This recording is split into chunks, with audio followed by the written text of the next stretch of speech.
Oh yeah, I guess I should split the VOD here too. Oh, and also, how am I didn't think ahead this far. How am I gonna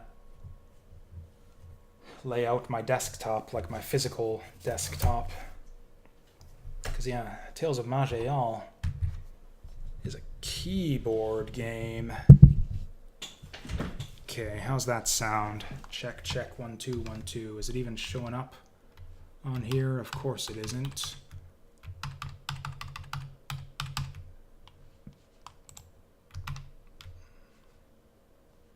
And the game just crashed. Although I guess it didn't matter because it was not showing up on stream anyways.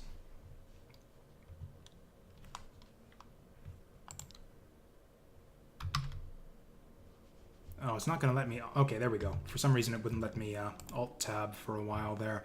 Okay, we need to change the active game. That's all we're missing.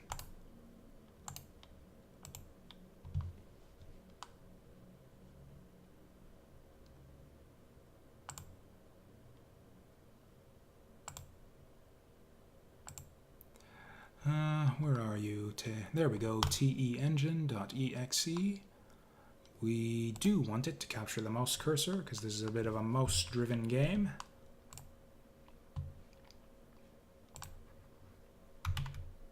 Is that showing up all right? There it is. There I am. The sizing, however, is a bit off. Let's see if we can fix this. Or actually, it's just a simple fit to screen. Should be all right. Transform, fit to screen. There we go. Okay, so this is Tales of Maj'Eyal. I think this might be the first time I've actually played this game on stream before. Oh, you know what? My green screen's bugging out here too. This is a bad idea to start this up. Oh, now my mouse is fucking up. Shit. It's just like the universe is telling me, stop streaming, go to bed. But yeah, I need to swap out my mouse battery. We'll be back in a second.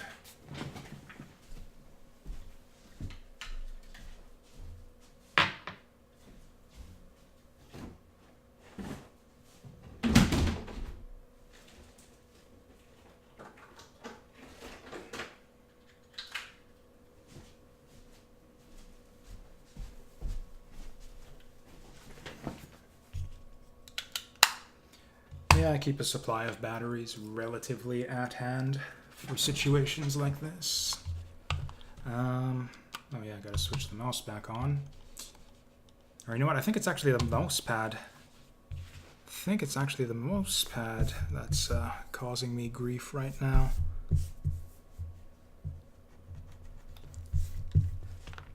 Okay, I guess I'll have to go out and get a new mouse pad then. This will be good enough for the time being, though. Maj'Eyal is not a specifically action-intensive game or anything. So, you know, if we fumble with the mouse a bit, then so be it. Just means we take slightly slower turns.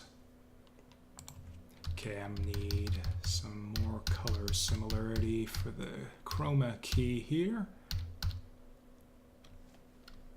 It's not taking away my shirt too much. Okay. That looks like it's working out all right. Okay, there. At long last, I think we might be ready for some Tales of Maj'Eyal. Y'all.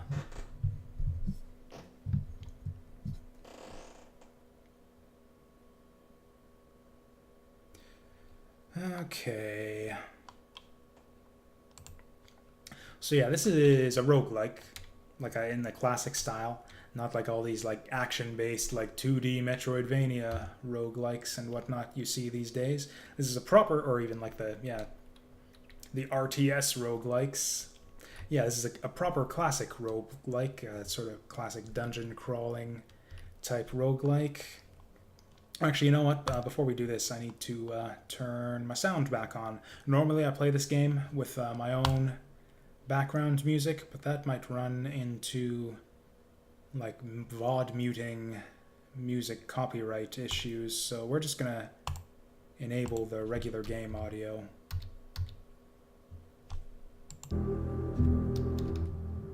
There we go.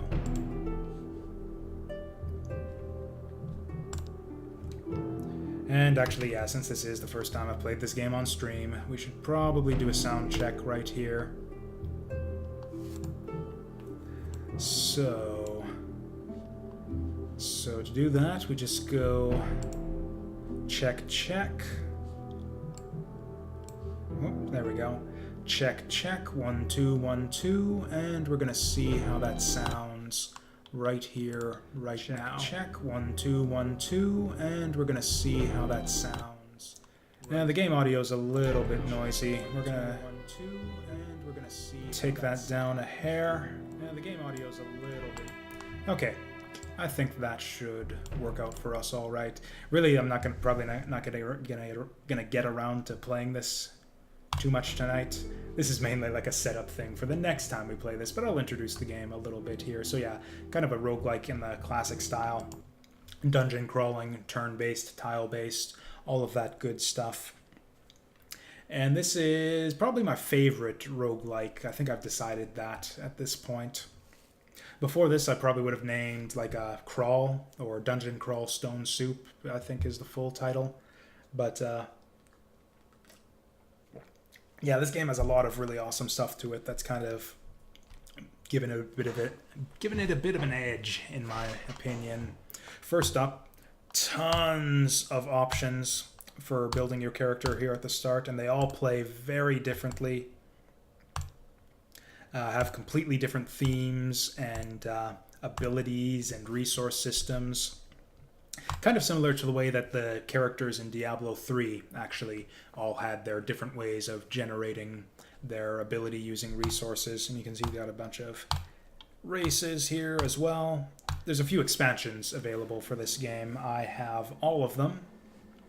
And so that's part of the reason why you see so many such a ridiculous number of classes here, is because yeah, many of these are from the various expansions. Tinker, Demented, and I think a couple of the others here are from expansions. So yeah, first up we've got we can name our character. Jasu Baku, that'll be fine. You can choose your campaign. So Embers of Rage here is one of the expansion campaigns where it actually gives you completely different options for your characters here. I actually haven't played tons of Embers of Rage, so I haven't unlocked a lot of the stuff that's available for it. Yeah, when you're first playing the game for the first time, a lot of your character options will be locked. You can input like a cheat or mess around with the config files or whatever if you don't like that and you want to unlock everything.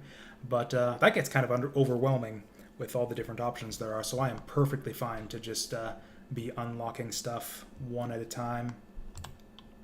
And yeah, as you can see, I've actually unlocked quite a bit for the original campaign. And then there's also these other kind of bonus campaigns. The Infinite Dungeon, which is just basically an endless mode where you go down through an endless dungeon and try to see how far you can get.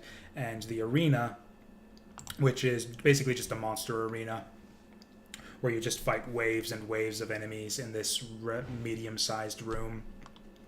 But the standard game is the, Maj'Eyal Age of Ascendancy campaign. And in keeping with our previous sort of 4-job Fiesta run, I think what I'd actually like to do is play a Brawler here in honor of Bakzu the Monk from our 4-job Fiesta run. I mean, there's so many different classes in this game that there's probably an analog for pretty much everything in FF5. Of course, you only get one character, so we can't do the full 4-job Fiesta mirror, but if we did want to, we could go Brawler for a monk substitute. Time Mage could be the Temporal Warden, although I think the Paradox Mage would be maybe a better one for that, but I haven't unlocked him yet. Chemist could be Alchemist, for example. And then, what was the other class? Mystic Knight is an obvious analog to Shadow Blade, or Arcane Blade, even better. Maybe that'll just be what I do, is the next 4 runs I do will be our 4-job Fiesta jobs. Then we can also choose a race. Your class determines what skills you'll have available to you on level up with your skill points, and then your your race will give you some additional stat modifiers, determine your life per level, experience penalty, and also give you a unique skill tree that's specific to that race. Except for the Cornix. They, instead of a unique generic talent tree, they just get extra points every like 5 to 10 levels or so. Or I guess every 10 levels. That's actually kind of weak. So as far as brawlers go, you know what? I think I'm going to go with Cornic here, even though they kind of suck. Again, just kind of in keeping with the Fiesta. We had a party full of humans, so we're just going to have a... Or I guess I could go higher here. Hires are more magic dudes, though. So we're going to go... Okay, we're going to be a Cornic Brawler. And in fact, we're going to name him Bakzu in honor of the Fiesta. So the first thing you're going to see when you roll up your character is you got a bunch of stat points to spend. There's an option. By default, the game will spend a lot of these points for you when you make a new character, but I've turned that option off, so I'm manually assigning all of my points here.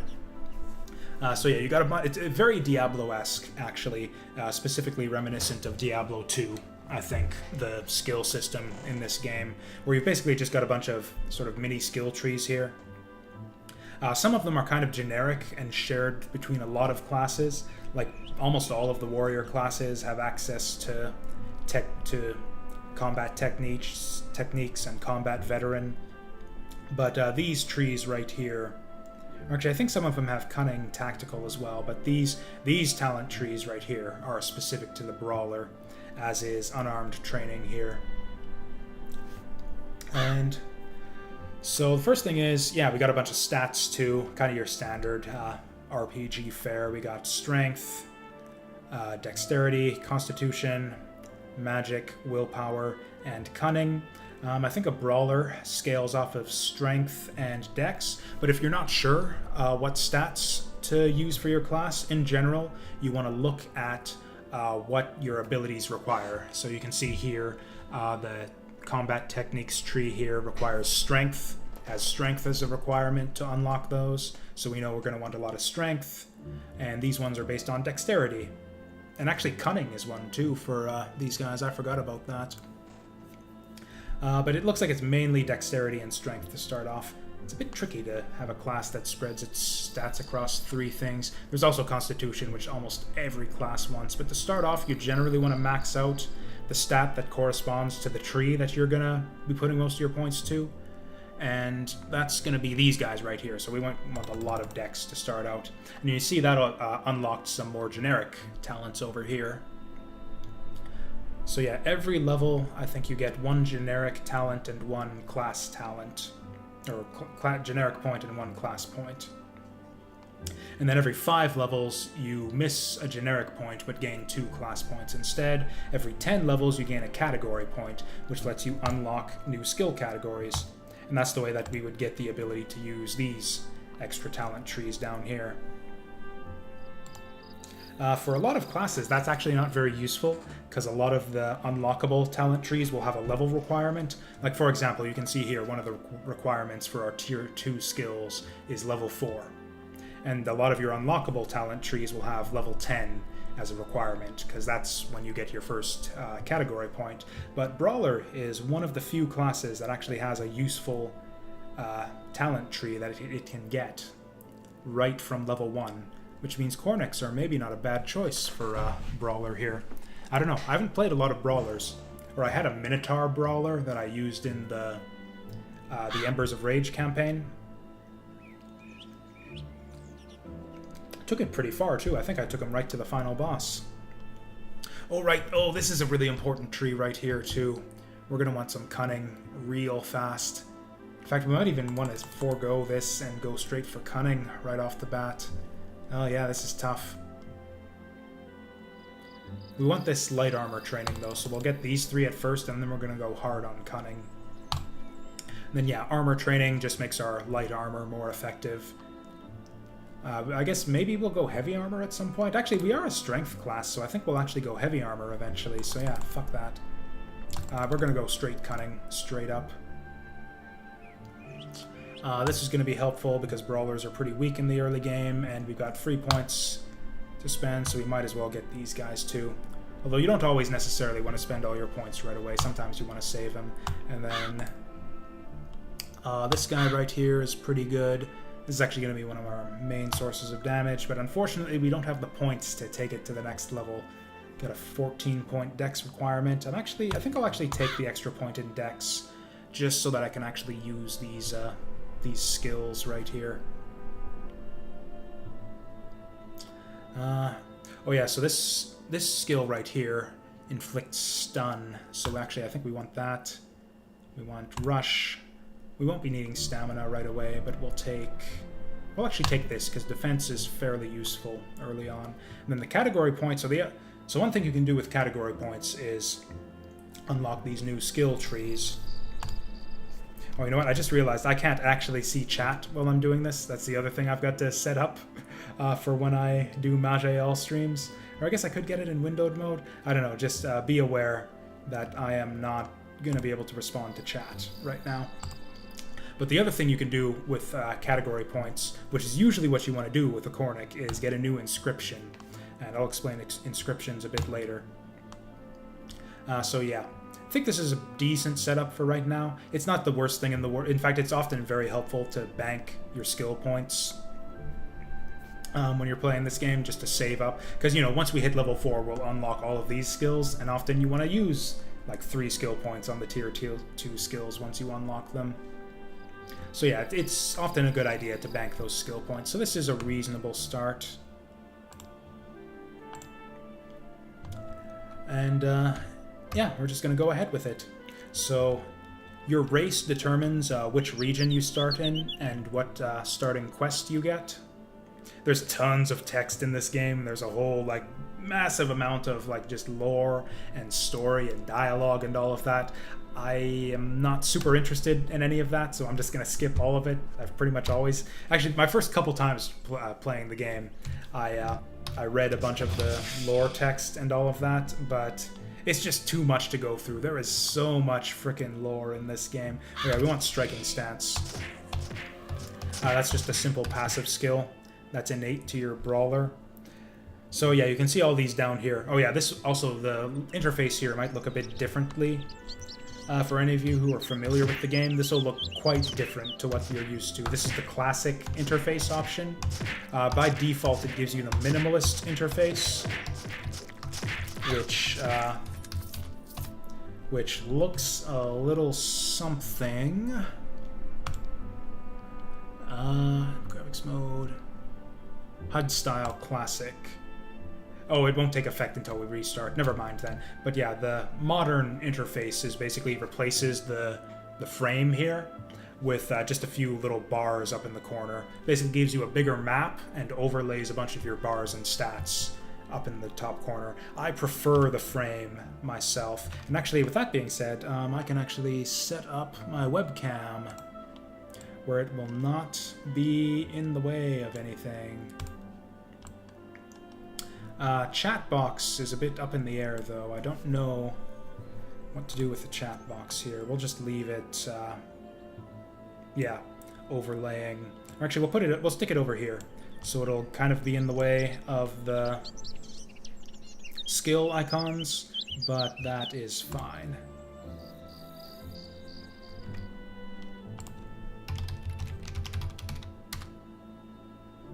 Yeah, that doesn't look amazing, but it'll be fine. So yeah, Tales of Maj'Eyal plays like your standard roguelike. You use the number pad to move around. It's also can be mouse-driven as well. You can do pretty much everything with either the mouse or the keyboard. Although you can't do everything with just the mouse, and you can't do everything with just the keyboard, which kind of annoys me. In particular, shopping you need the mouse for, and some inventory management you need the mouse for. I suppose you can technically do everything with the mouse, but it's not terribly convenient. Oh yeah, we're gonna want, so every game you start off with the healing infusion, which is just kind of an option for you. Infusions are basically this game's version of potions. It's kind of, in fact, it's very similar to the potions from Diablo 3. There are a lot of elements of this game that are very reminiscent. Oops, that was my mouse wheel there that messed up the skill bar. Oh man, my mouse is actually really messing things up here. Oh boy. Okay, there we go. Because yeah, it's dropping my mouse drags, which is kind of annoying.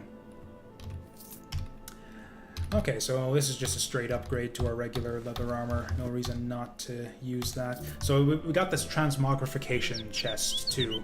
This is something really helpful that I wish were in Diablo. It basically lets you sell your items right from your inventory without having to like TP back to town or anything. It's really great.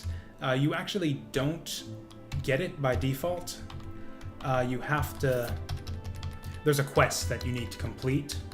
And then what happens then is once you beat that particular quest, it'll automatically start all of your future characters with the transmogrification chest. There's a few kind of achievements like that where it's like once you do it once, you get it for all of your characters. I'll actually probably show that off for you guys at by the time we're done here tonight. Assuming that we survive as far as we need to. And yeah, so as far as the objective, you can bring up your journal here, and every race has kind of a starting quest to sort of get you into the game and give you something to do. But there's a bunch of side areas and dungeons for you to explore. Apart from that, if you want to do like some leveling up to get you ready for your main story quests. In fact, maybe to give you guys a better idea of what this game is about, and sort of the scope and scale of everything. Unlike a lot of roguelikes you see, which are pure, like, linear dungeon crawls, like you're just going down to the bottom, floor 1, floor 2, floor 3, etc. This game, so yeah, we can't actually, or we can actually use these weapons if we want to, but that'll prevent us from using our skills, so... this thorny skin totem is actually useful. That's a trinket, so we're gonna definitely use that. But yeah, you can see here, we actually have a world map with towns and a bunch of different dungeons to choose from and everything. So yeah, this game's pretty big in scale. This guy here is going to give us a quest to find him a magic artifact, I think. Just any random artifact will do, or as long as it's arcane. It's just a random drop, we'll get it eventually.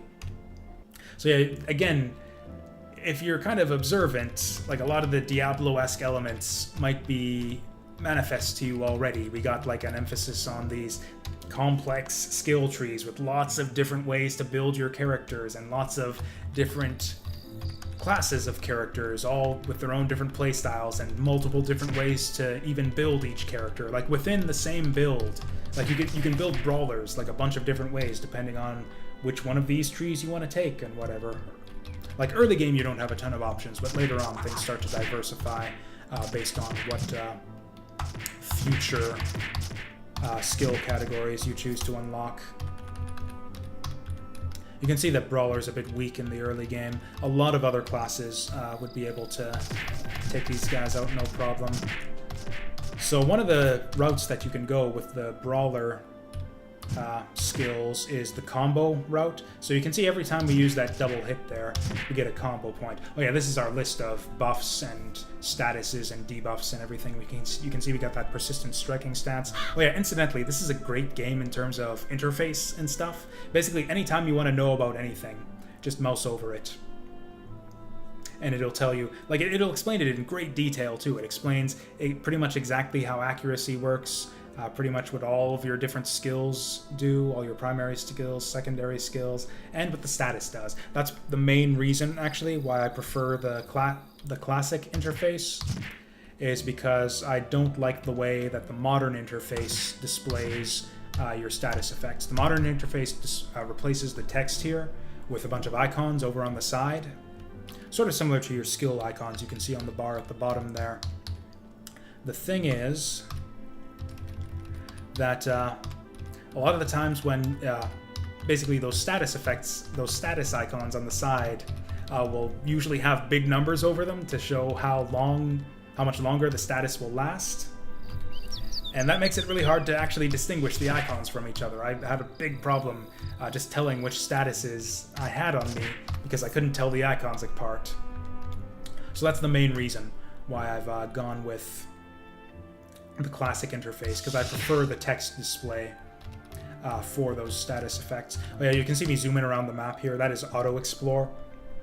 You just hit the Z key and it'll just like automatically map out the area for you and pick up any items along the way and automatically stop if an enemy comes into vision. It's not technically the most efficient means of playing the game, and it can actually be a bit dangerous.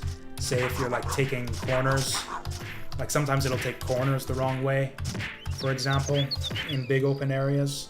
So in some areas you want to be a bit careful and not use auto explore, but for these earlier areas it's not a problem. So you can see I used an infusion there. Ooh, I'm stunned. I'm going to use another infusion to cure that. So yeah, infusions work similarly to potions in Diablo 3. They're the ways that you heal your HP, heal status effects, etc. But they also have a cooldown after you use them. So basically you've got as much healing as you want in the long run, but after you pop it, you've got to survive long enough to pop the next one. And also you'll also notice there was a status effect that pops up whenever I use an infusion called Infusion Saturation, where basically every time you use an infusion, it'll extend the cooldown of any future infusions you use until that saturation effect wears off. And that's just so that, like, basically to encourage you to finish fights more quickly. Because yeah, the longer you go into a protracted fight, where like say you're like a difficult fight where you're popping infusions constantly, as the fight drags on, your cooldowns are going to get longer and longer to the point where you can't really sustain the fight anymore. I actually really like that guy to stay there. So okay, we're going to pop healing. We're actually going to rush in to make sure that he doesn't step towards me and unblock that hole. It's also going to daze him. It's actually a pretty nasty group right here, and I might want to run away. I am not well situated to run away right now, but this guy might not be too bad.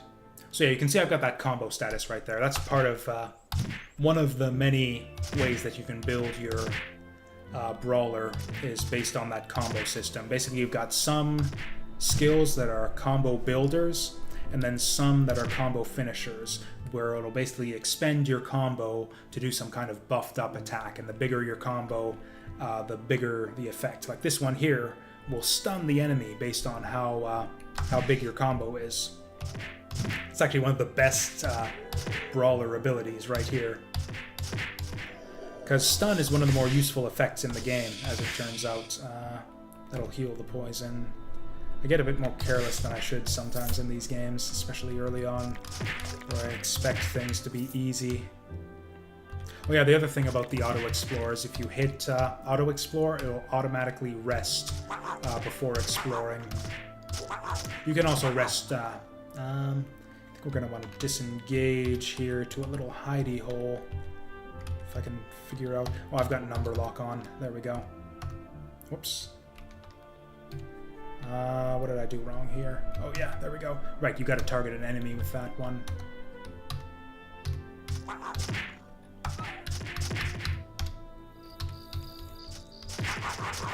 Because yeah, the thing about Brawlers is that they're a little bit lightly armored in the early game. Although you can get Brawlers with heavy armor, which is, I think, usually how I build them. It's been a long time since I played a Brawler.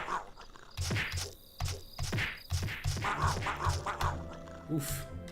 Just gonna get some healing, stun him. So yeah, stun basically reduces the damage of enemies by half, and also basically prevents their cooldowns from prevents their skills from coming off cooldown.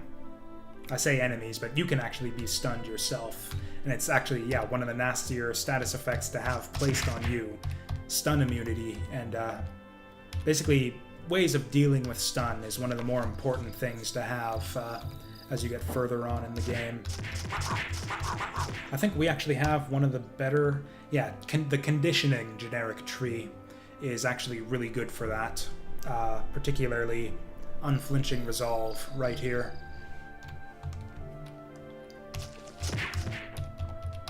Yeah, there's basically sort of a list of things that you need to... a growing list of things that you need to deal with to avoid dying as you go through the game. Weapon, weapon, weapon, weapon, weapon. I guess a hat is better than no hat. Now, do we want to go with the medium armor? We don't even have the strength to wield it. I will just keep it on for later. Oh yeah, I forgot to take my level up. Once again, I think we're just going to go full cunning here. Because, yeah, that unarmed mastery is so important. Although, ooh, there's just so much good stuff. It's so hard to play these classes with the... Okay, we're going to level up dexterity barely enough to get our extra points in uppercut here, but we're going to take our extra points in cunning for sure. I could take an opportunistic point in light armor training, but I think we're going to want heavy armor in the long run. Yeah, we're gonna leave that. Although actually, disengage is pretty decent. Yeah, it increases our movement speed. Oh yeah, the information in this game. This is such an easy game to learn, as it turns out, because the tooltips are so good and accurate and specific. Like a stark contrast to FF5, where you have no idea like what's working, how things work under the hood, whether enemies have status effects on them, or just there's so much stuff in FF5 that's just completely opaque to the player. Whereas in this game, everything is exposed. It tells you exactly how the skill works, what the numbers are, everything. But yeah, that extra movement speed is actually really helpful for helping disengage do what it's supposed to. Oh boy. That's a big crew right here. I think we want to back away to a hidey hole here. Okay, thankfully the enemy AI in this game is not amazing. They aren't smart enough to try to go around and flank you. Oh yeah, so apart from the healing, I've also got this regeneration effect, which technically heals more HP than the regular heal, but does it slowly over time. Yeah, actually, if anything, I'm maybe being overcautious here. Once they're stunned, you can pretty much go to town. Can probably, yeah, go up to like 3 combo and then stun them and then finish them. Actually, it looks like that level up actually helped us a fair bit. Yeah, I guess it's going to be 2 dex, 1 cunning from now on. Although, if I just... Oh no, I can't even get enough. So that'll be the thing. We'll like inch slowly towards this stuff. Yeah, basically extending the duration on that stun is massive. So that's why I'm putting all my points in uppercut right now. And so on the next level, we'll be able to put 3 points in cunning and get this unarmed mastery right here. And also that's going to be level 4, so we'll have a bunch of tier 2 skills to choose from also. Except probably not, because our stats are so low.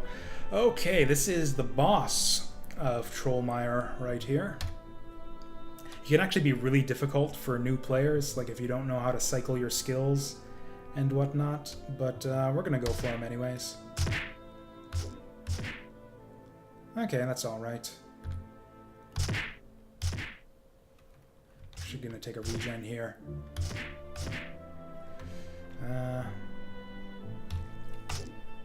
Okay, that did not stun him, so we're going to back off for a bit. Hit and run is kind of necessary against this guy sometimes, especially for some of the classes with the weaker start. Now that my infusion saturation's worn off, we can go at him again. Basically, we want to build him up to about a 3 combo. Or you know what? Could I get one-shotted here? Oof. Well, I guess he's done part of our work for us. Now he's got the wolf on it. Thankfully, the wolf's a little bit faster than him, so... Actually, we can head him off at this choke point here. Nope, never mind. Oof.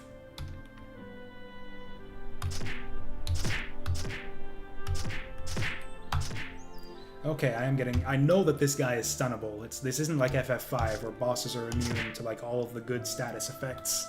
This guy can be stunned. I'm just getting no luck right now. Oof. Not worth the risk. I'm going for the healing. There we go. There's the stun. Stun for 5 turns, so yeah, that's really good. Bosses are worth tons of experience in this game too, so yeah, that gets us 2 level ups right away. So yeah, we can get our 3 unarmed mastery. So yeah, as you can see, it gives us a massive physical power boost and increases unarmed damage by a lot.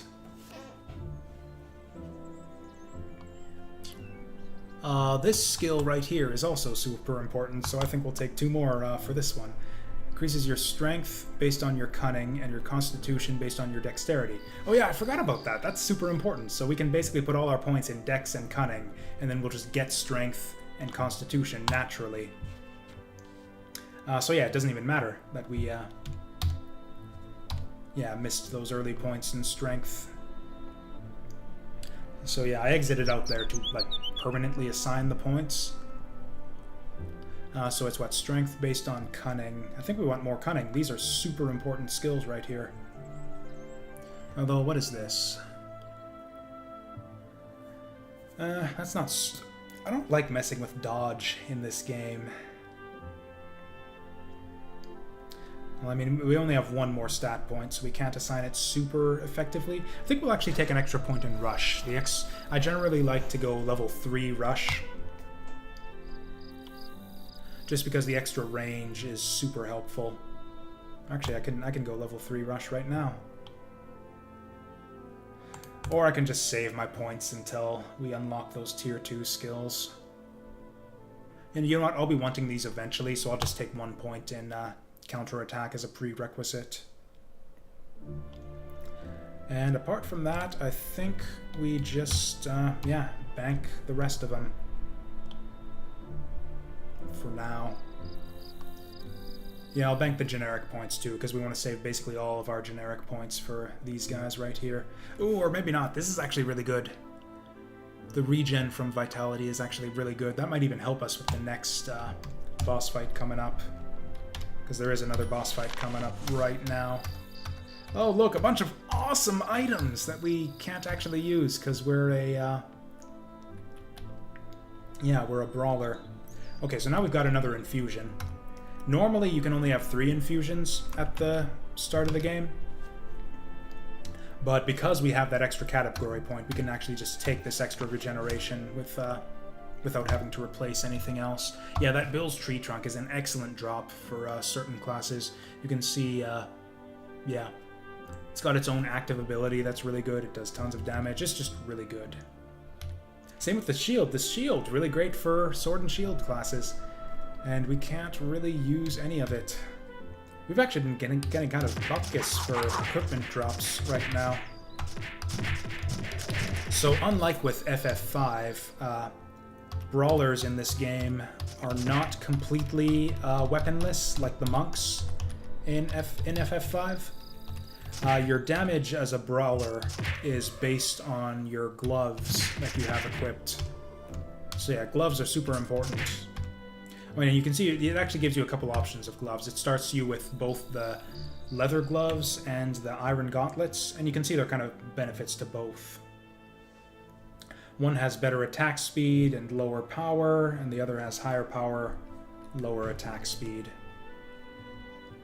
I don't actually know which is better at this point. We don't have any procs, like on-hit effects, so I don't think... And so it gives you the warning here.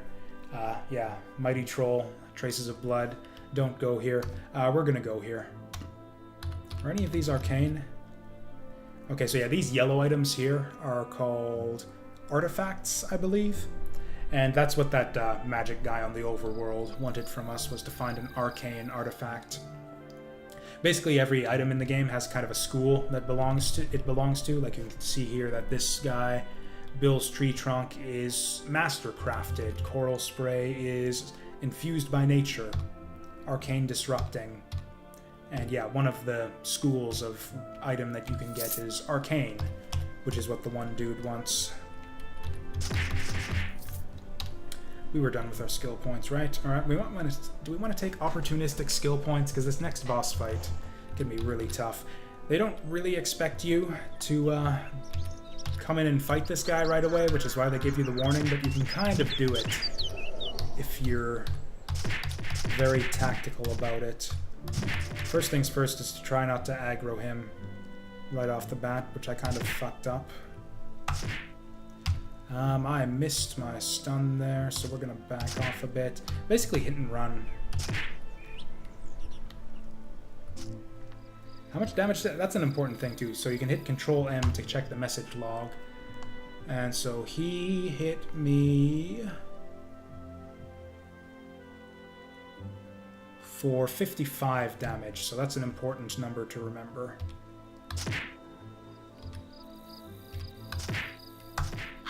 Man, missed the stun again. Unfortunately, yeah, we've got limited room for hit and run strats right now. Although we can just camp the exit. Oof. There we go. There's the stun when we need it. So that's going to massively reduce his damage. And yeah, big long stun too because we put all those points in the uppercut. In fact, you can even chain stun him once you get enough points in it. There we go.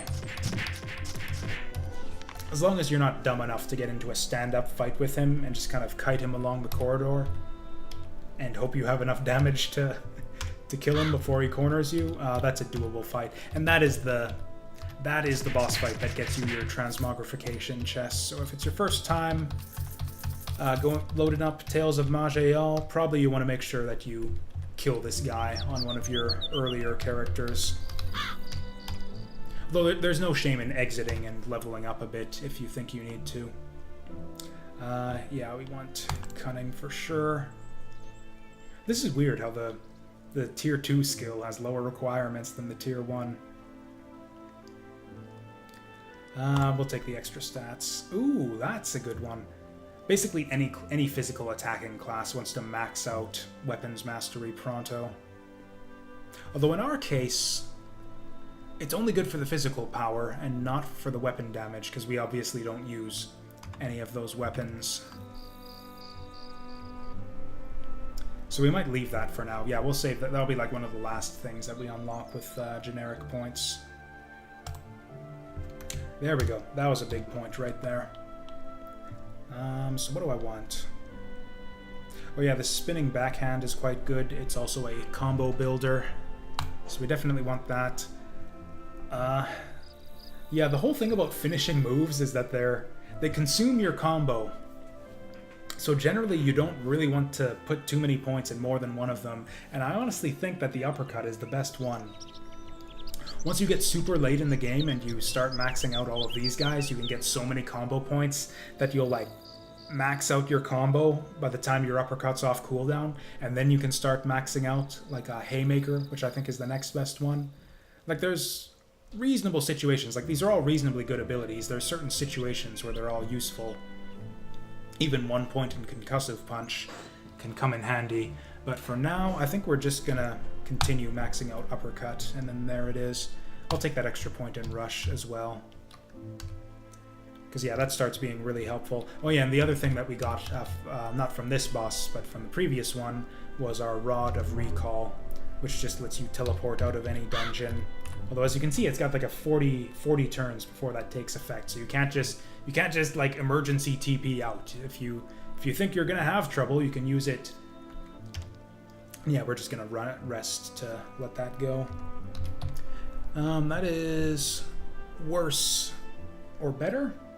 It's a little bit less healing than our current infusion, but it's got a much lower cooldown, so I think that makes it worth it. We're gonna take that.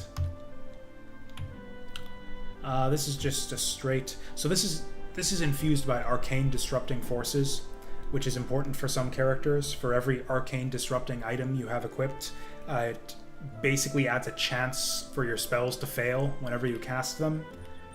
That's one of the benefits of being a non-spell caster, is you can use these really great arcane disrupting items. Just about pretty much anything is better than your starting equipment, so we're just going to take that. Yeah, we don't have any spell-based stuff right now anyways. That's just a straight upgrade. That we don't need right now. Oh yeah, I forgot to equip that that totem. All of this stuff is garbage. Okay, so then the big question after this is where to go from here. You can check your journal, and yeah, we finished the first one, and they tell you, hey, go to Corpol. You don't actually have to just yet, though, and it's often a good idea to go do other things before you head straight into your second story dungeon. First things first, we're going to use the heal infusion. Oh, you can't use that on the world map. So usually what you want to do, usually the first thing I do after clearing my opening dungeon is I'll go to each town and see what infusions they have for sale.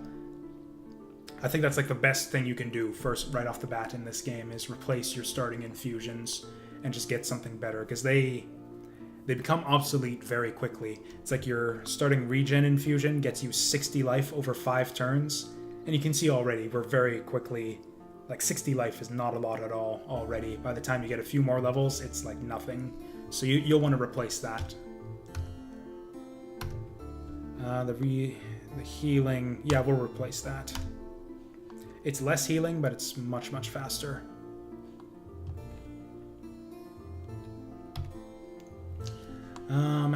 So we can take this right away, or we can wait and see what the other towns have of the wizard. So it's better than what we have now. It's got a longer cooldown, but the extra life makes up for it.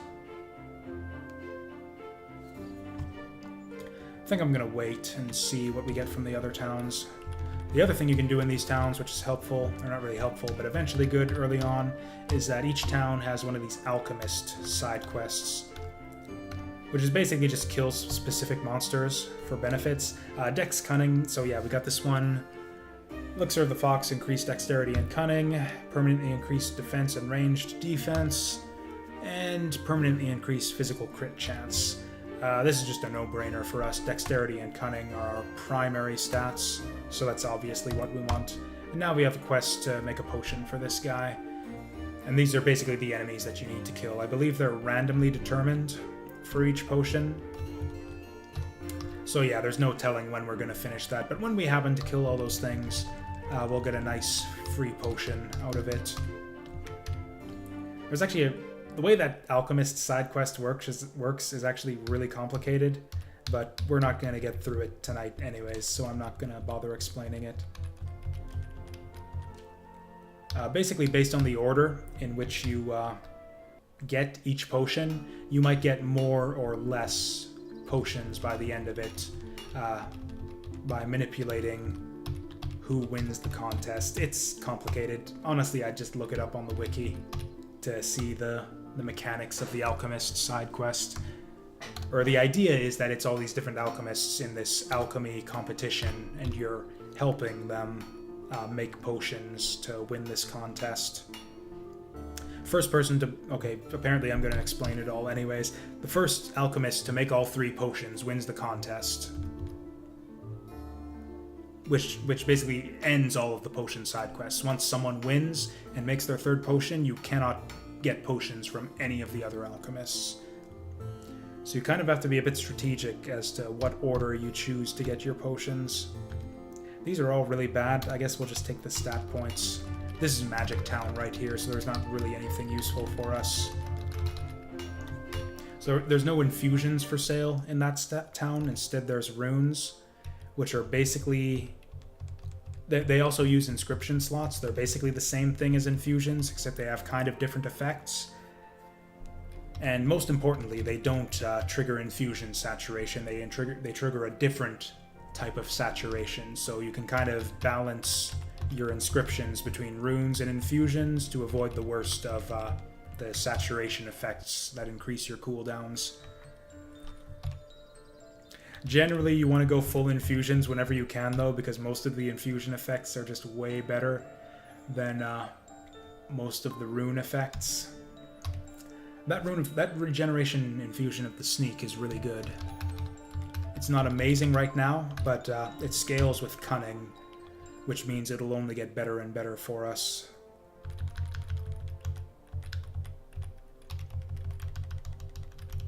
Oh yeah, I'm being a little bit cautious on the overworld because there's not random encounters, but there are Zigguranth patrols, which we actually don't have to worry about. Basically, in the lore of the game, there's this group called the Zigguranth, or something like that, who are basically the anti-magic faction. Man, this town has really loud music. And so if you have any magical abilities whatsoever on your character, or if you're using runes, then the Zigguranth patrols will attack you on the overworld if you see them. Okay, and this guy, we probably actually want the Elixir of Brawn too, because those are also good. Armor's good for us too, but yeah, I pretty much always prefer the stat points. He's also given us a quest for that opens up a graveyard right next to us, or you can see right here. I'm gonna go out to the world map to get this blaring music out of our ears.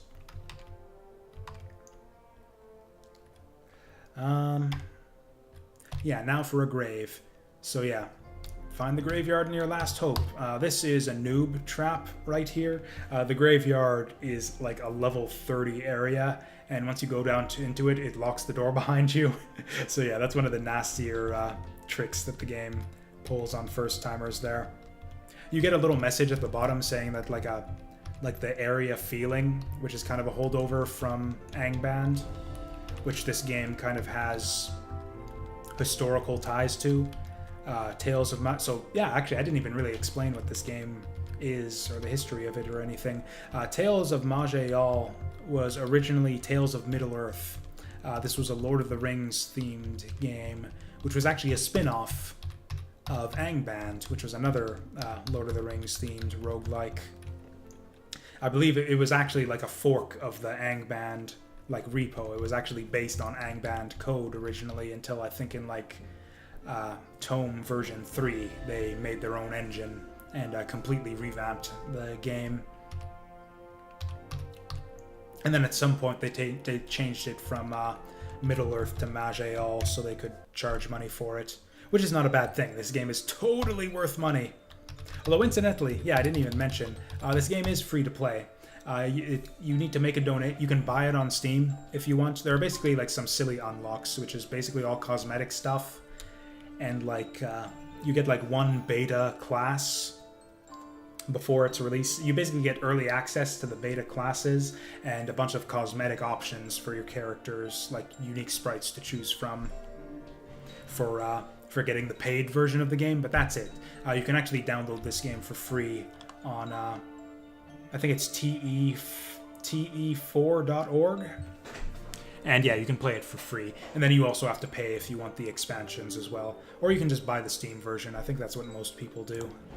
That's what I did, certainly. Totally worth it. I think we actually want to replace our starting infusion here. So yeah, we can see we got the 2 regens here. We want to replace the one that gives us 60 life. So that's kind of a longer cooldown infusion, but it heals a lot more life. So yeah, it's kind of so the game is kind of urging us on to this tier 2 dungeon right now, Ruins of Korpol. But you actually have free reign over the world map at this point, or really at any point. You don't even have to do your starting dungeon if you don't want to. As I showed earlier, you can just exit out. And that's often a smart idea. In fact, usually the first thing you do after clearing your tier 1 starting area is to clear out the other tier 1 starting areas. So this is the starting area for elf races. And yeah, you can just go here with any other race as well and just smack the shit out of stuff. And since it's a starting area, the enemies are super easy. So yeah, we're not going to get a ton of like super great levels or anything, because the enemies are so weak, but we might get some items since we're still kind of missing some equipment slots at this point. And most importantly, the bosses of each area are always guarantee a rare item drop at least, and give you tons of experience. So yeah, it's basically worth just basically clearing out the bosses of each of the starting areas at the very least. So yeah, this guy right here has projectiles. He is the main reason we want to level up this rush. Ooh, slow. That's no fun. I'm actually going to purge that. So our first, I didn't talk about our first ability here. The other starting infusion you get is the Wild Infusion. It cures you of one random physical status effect. It also has the damage reduction you can read there in the lower right, but that is not super useful. You'll mostly use it to purge your physical status effects. Hey, it's an axe. Getting a lot of good weapons here. Ooh, I think that's our first cloak. I don't know if that actually does anything. Is this... Oh, it's slightly worse than the helmet we have. I like to just transmogrify equipment after comparing it, just so I don't forget and see it again and try to compare it again. Oh, so this is our first escort quest. These can be really annoying, depending on the room layout and the enemies, which, by the way, are random, which, you know, most roguelikes work that way, but yeah, random map layouts, random enemy positions. Oh yeah, so one of the things you can do is, if you don't have any magic stuff on you, you can choose to join the Ziggurar faction. And so yeah, one of the benefits of being non-magical is you can actually betray the magician escorts to Ziggurar. There's actually like kind of a useful table on the wiki that tells you which characters give you which skills. I believe Anorithal is one of the crappy ones. He's mostly based on like magic stuff that we can't really use. Or I think he might have had...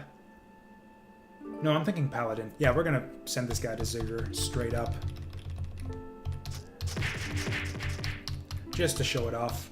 But yeah, it actually only gives you that option if you're completely non-magical.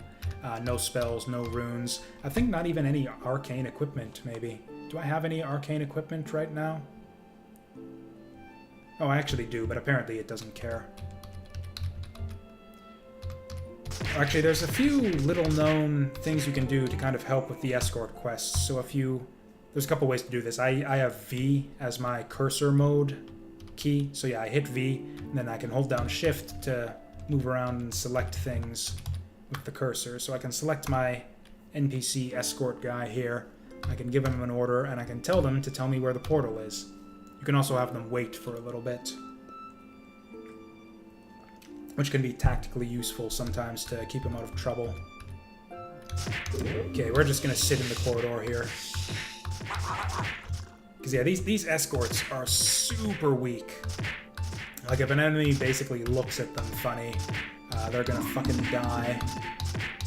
They don't have natural regeneration either, so you can't like hang back and wait for them to heal. If you have a class that has any sort of healing ability that works on others, which is... There's like 2 classes that have like something like that. Ooh, spiked iron mail, that could be alright. Swap in some... light and darkness resistance is actually really good, but not until much later in the game. I strongly prefer the thorns and the armor right now. Whoops, no, I don't want to... I was just saying, I don't want to transmogrify it, I want to wear it. Fire resistance isn't super useful right now either. So yeah, both of the starting gloves can go too. Oh yeah, there's these gems here as well. You can imbue them in certain pieces of equipment later on. I mostly just use them to sell to vendors though, when I'm short of money for something I want to buy. Oh, did I? Okay, I thought she got left behind for a second there. Oh, I can see the portal there on the edge of the screen. So yeah, that little purple circle there is our destination. Oh yeah, I forgot I had this. What was this thing again? Spinning backhand. Oh yeah, that's right. So that's kind of an alternative to Rush, basically. That does extra damage the farther you are from enemies. It's actually kind of the fun of Brawler. They've got a lot of really good movement techniques. So yeah, we have betrayed her and altered her portal to send her to the anti-magic faction, where she'll probably be horribly murdered. And then so that's just a way, because a lot of these escorts... So basically, depending on the class of the escort, like this person's an Anorithal, which is like this weird, like light magic, dark magic, positive, negative energy class. they have a lot of magic-based skills, which is not going to be helpful. Because yeah, basically once you rescue the escort, they'll teach you a skill from their class. Anarithal doesn't have any good skills for our brawler, so for the non-magic classes, you can betray them to Ziggur to get like some somewhat more useful stuff. Like some healing.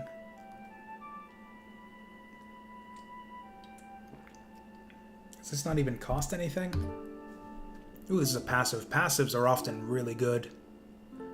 Feedback decay. Again, I think that's completely useless for us. And of course, if nothing else, if you have no use for the skills, you can always take the stat, which I think I might actually do right now. We're so desperate for stats. Saves are... Basically, saves prevent you from getting hit with status effects.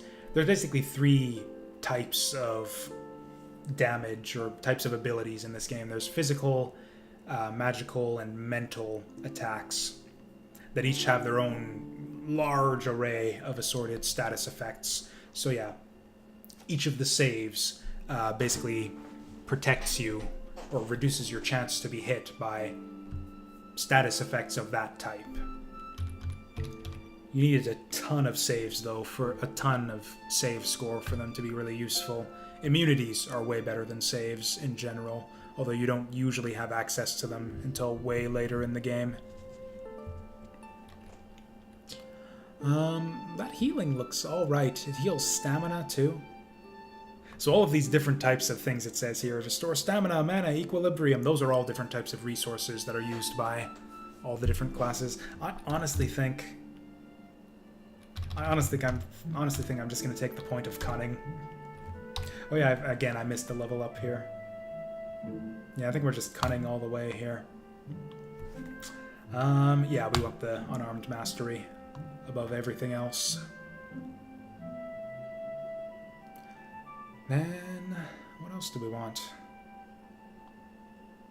Oh yeah, we want more points in Dex to unlock more of these class talents. So we'll go 2 more in Dex.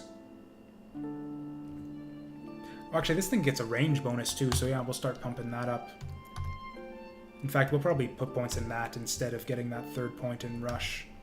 In fact, there's no reason not to just open every fight with that. Yeah, between that and Rush, you can get like crazy stuff later on where you're just like bouncing back and forth between targets. It's just like Rush over here, combo slam, back fist over here, combo slam. You can just get crazy mobility, and this is actually, I remember, a really fun class to play once you get it going, but it has a bit of a slow start. You need to assign a lot of skill points before this starts getting really fun.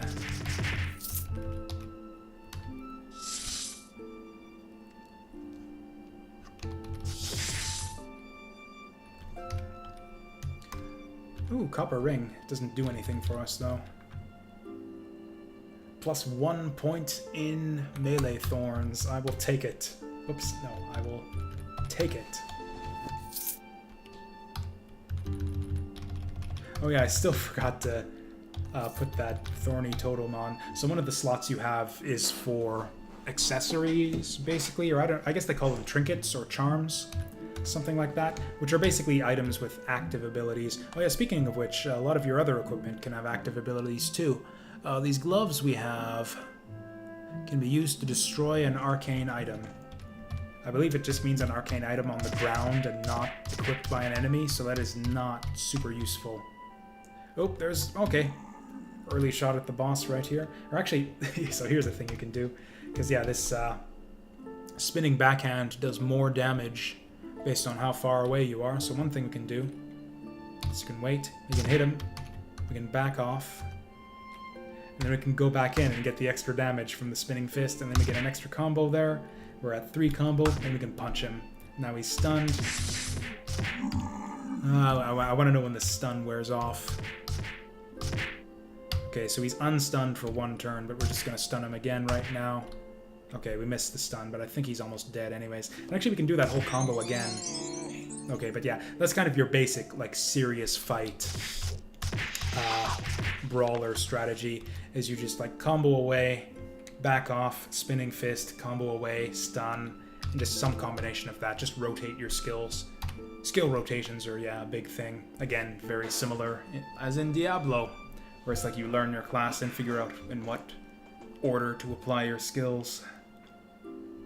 Man, level 30 points in cunning before the next level of that. Man, there's so many good skills we want. Yeah, this is stun immunity, or chance to recover stuns. That's really good. Scales with constitution, though, so that won't actually become crazy good until later on. Also, we want more points in strength so we can start using that heavy armor. So I think we do want this, because, yeah, this is constitution based on dex. We'll go 1 here, 2 here. And yeah, we'll continue taking points. Oh, we actually don't get any extra range on that one. Doesn't matter, we'll want to max it eventually anyways.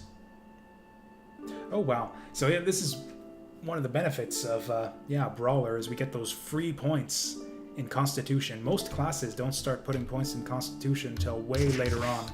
Like once they're done maxing out their primary skills, they've got all their stat prerequisites for their class skills, then they'll start putting points in Constitution.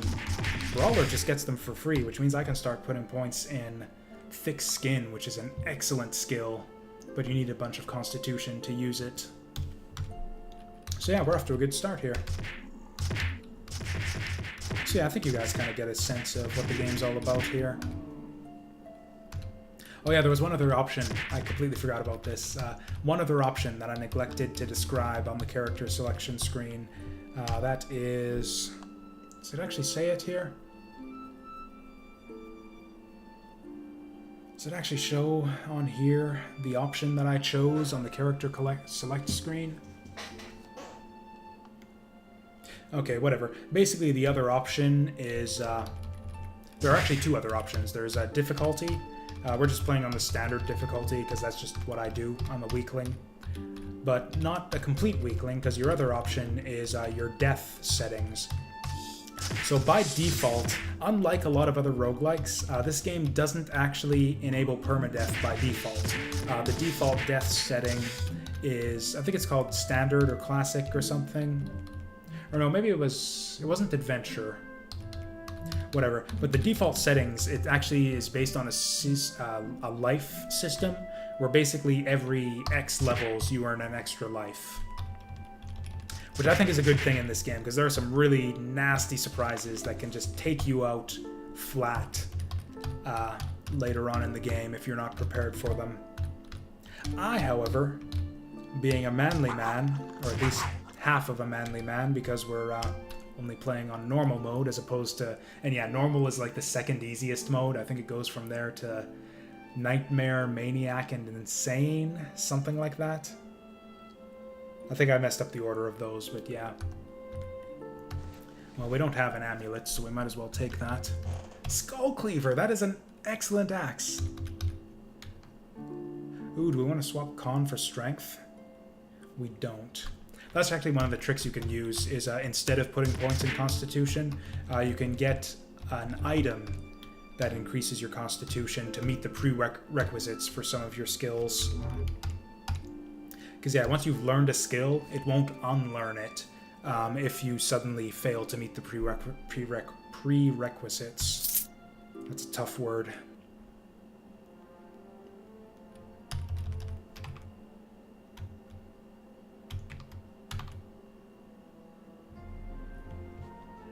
You know what, maybe my face cam's a little bit too big here. Whatever, this is just a one-night thing. I'll optimize my settings for all of this off camera sometime.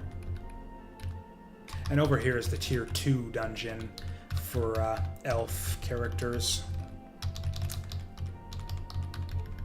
Actually, I say elf characters, but it's really the Thaloran elves, the Shaloran elves get the Scintillating Caves as a starting dungeon. However, yeah. Oh, never mind. I thought that message was going to be a different message. We'll see the other message eventually, so I'll describe it when we get there. Basically, so what we saw there is basically kind of a variant of this dungeon. So the dungeon layouts are random. Oh yeah, so yeah, this guy, this asshole right here is the reason why we want dashing abilities. Because yeah, those crystally bastards are mages. They're basically projectile shooters. They'll spam like fireballs and lightning bolts and shit at you, and they teleport around and play keep away with you. Very annoying if you don't have any projectiles of your own. That's one of the reasons why Rush is such a good ability on melee characters, because it gives you a way to deal with these guys. I think that's gonna... Yeah. So icicles actually move really slow. What you saw there is actually the way projectile speed works in this game, is sometimes projectiles move slower than the speed of your turns, so I actually could see that one coming and avoid it.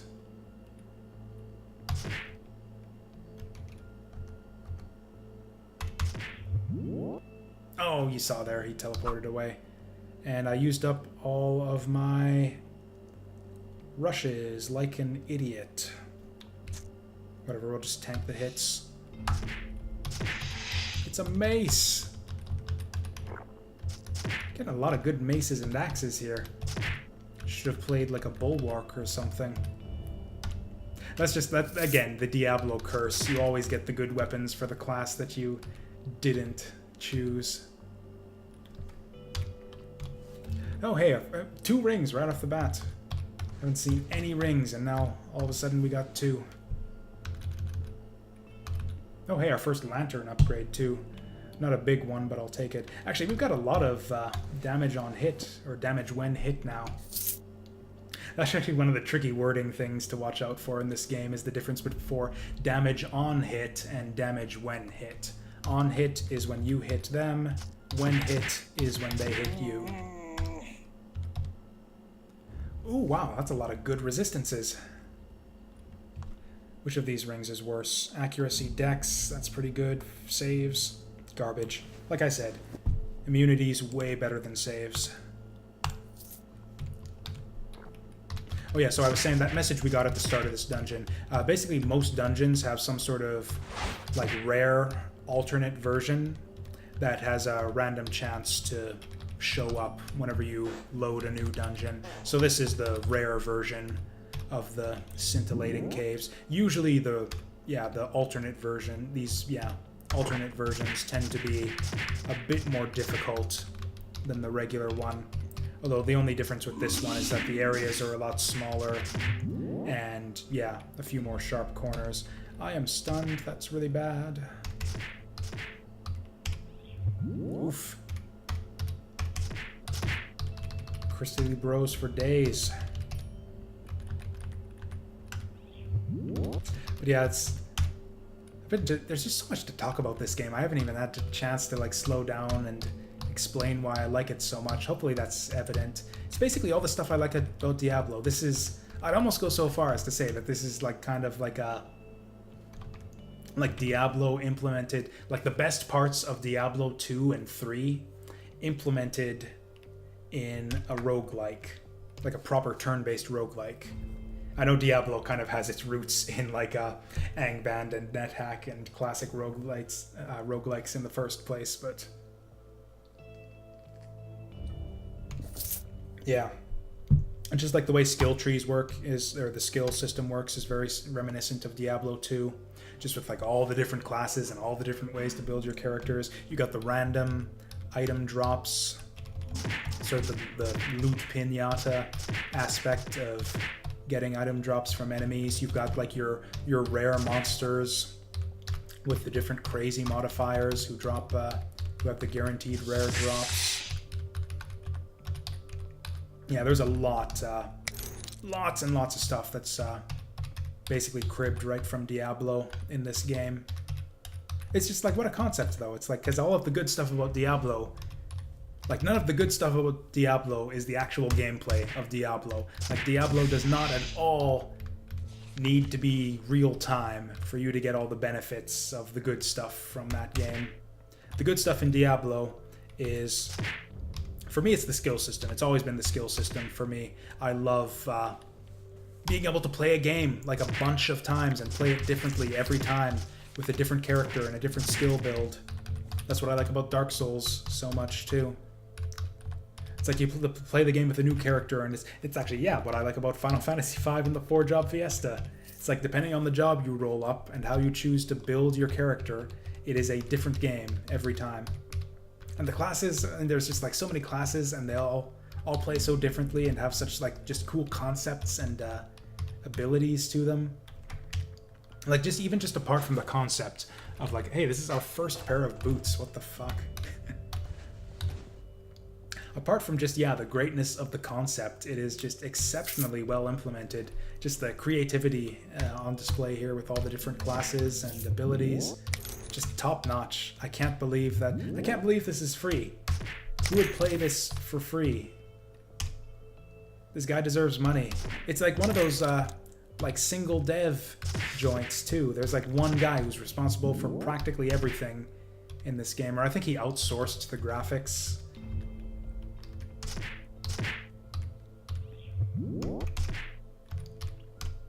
But yeah, that's about it. Like, I think pretty much the whole game is programmed by this guy who goes by the name Dark God Online.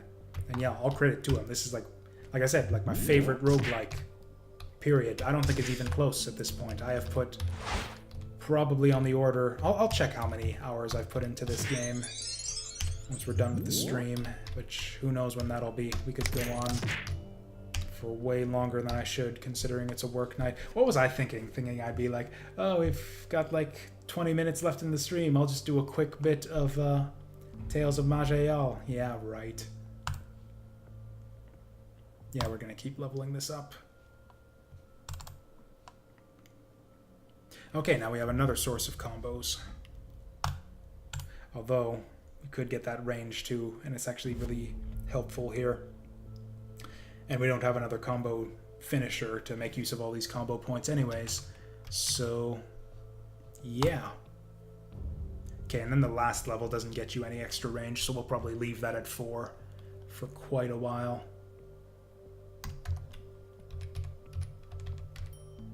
I don't know, maybe I shouldn't have taken... Because yeah, the stat gains on this are actually pretty low at this point in the game. You can see each point gets us 2 points in the relevant stats. I mean, 1 generic point for 4 primary stats is actually pretty good rate of exchange, but I don't know, maybe we'd have been better off with thick skin or heavy armor. Oh, or unflinching resolve. That actually would have been objectively the best choice, I think. Whatever. We'll be fine. It's still early in the game.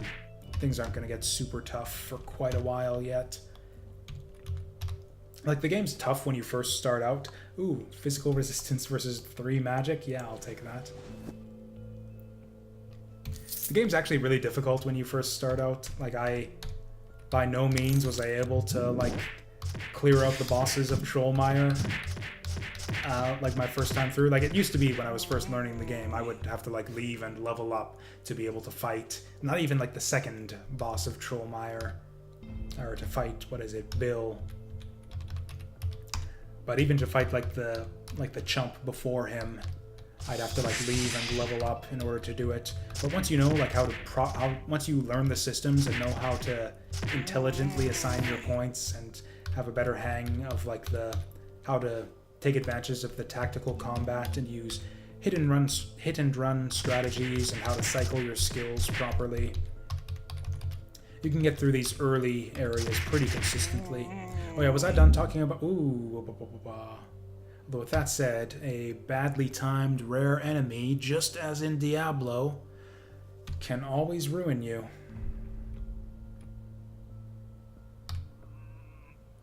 Oh, this guy's got like a new class, I think. What is this? What is this guy?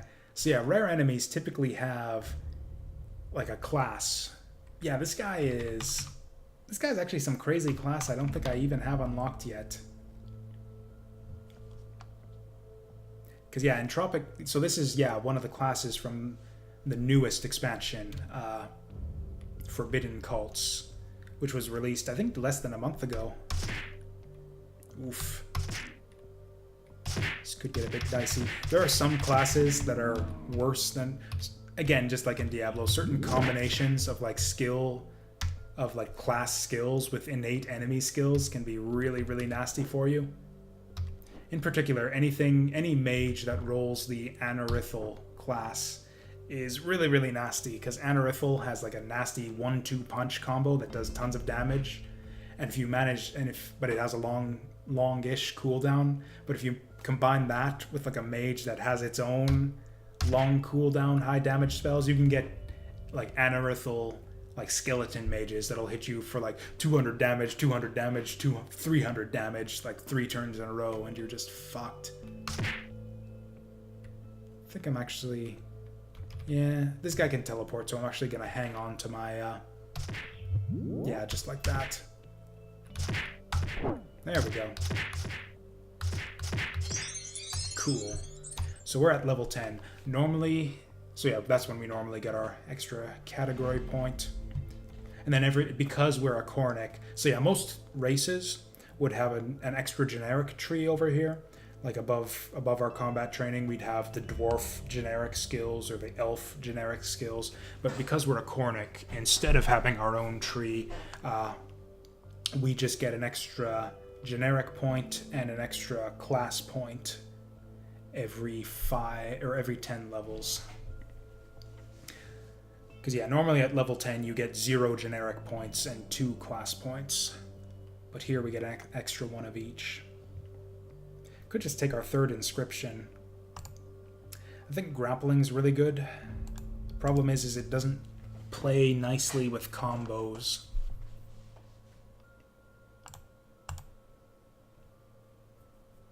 I think last time I did this I went with grappling though, and it was really strong.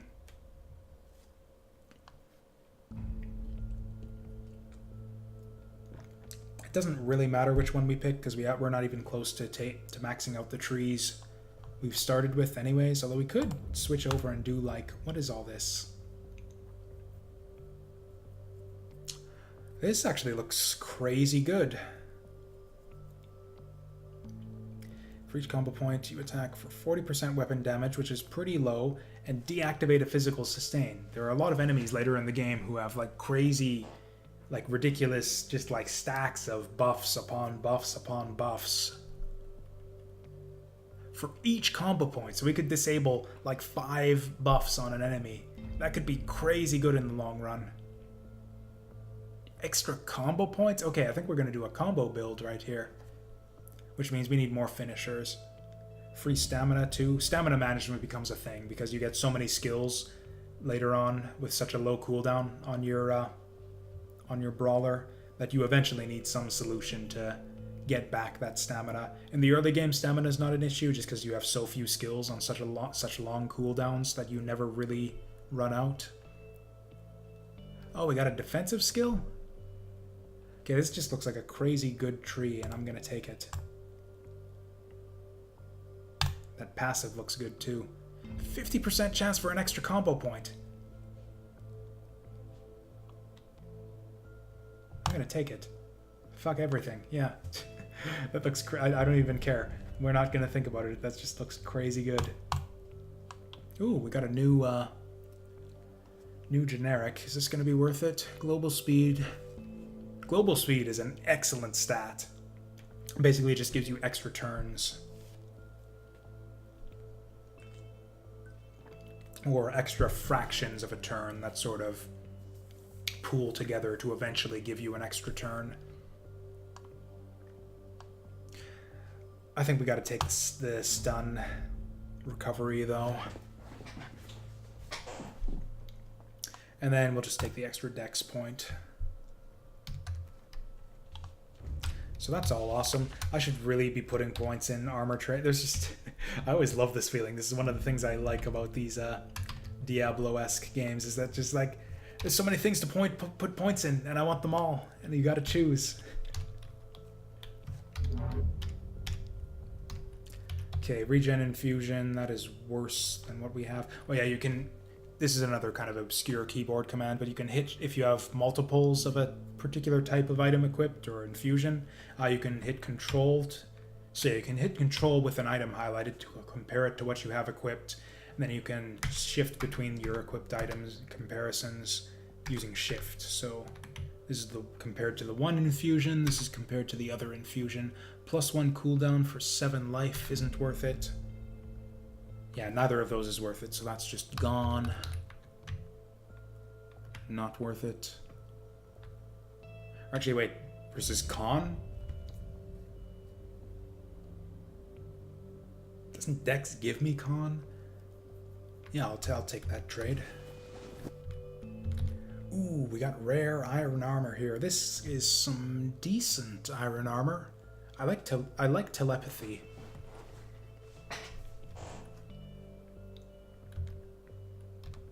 Still, by the time we get our points in armor training, we're gonna find something better, so I'll just sell that.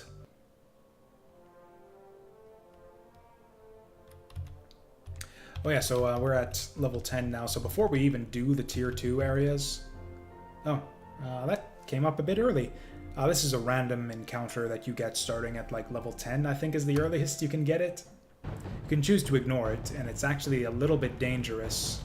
But yeah, it's just kind of an optional side quest with a pretty decent reward. Kind of a long-term reward, though. Depending on your class, could be easy, could be hard. I think Brawler might be one of the tougher ones to clear this out with, but we'll see. This first part is actually super easy no matter what class you have. This bit, on the other hand, or I guess you always have the option to take the easy way out, which you'll see in a minute here. So this guy's here is the leader of the bandits. We're gonna talk to him from this angle to get a bit of an edge on him. So, it doesn't matter what you say here, but he gives you the option to join him, which basically lets you skip this encounter. You don't save the merchant, which kind of sucks because he will give you good stuff later on in the game. Oh yeah, so there's also a permanent unlock, where if you side with the bandits, it permanently unlocks the poison tree for a bunch of different classes.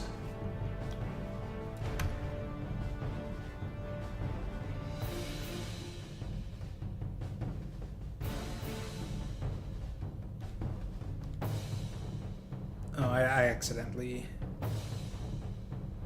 Dirty work. This is actually new. Normally he just gives you poison talents, I think, or I don't know, it's been ages. I've already got the permanent unlock, so I never pick this. Let's just fight him.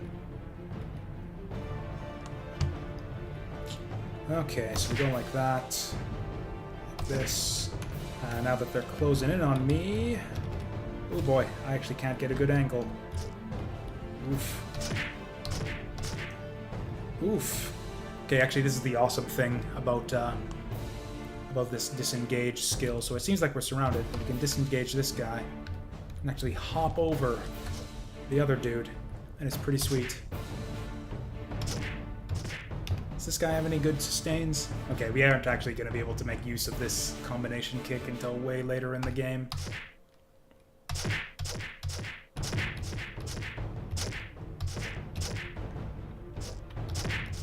We're actually really solid right now. So this seems a bit misleading, but even though the merchant isn't following you, he'll come out. Ooh, this is an upgrade. So this is a tier 2 piece of equipment. Yeah, just a straight upgrade over what we have. I'll take it.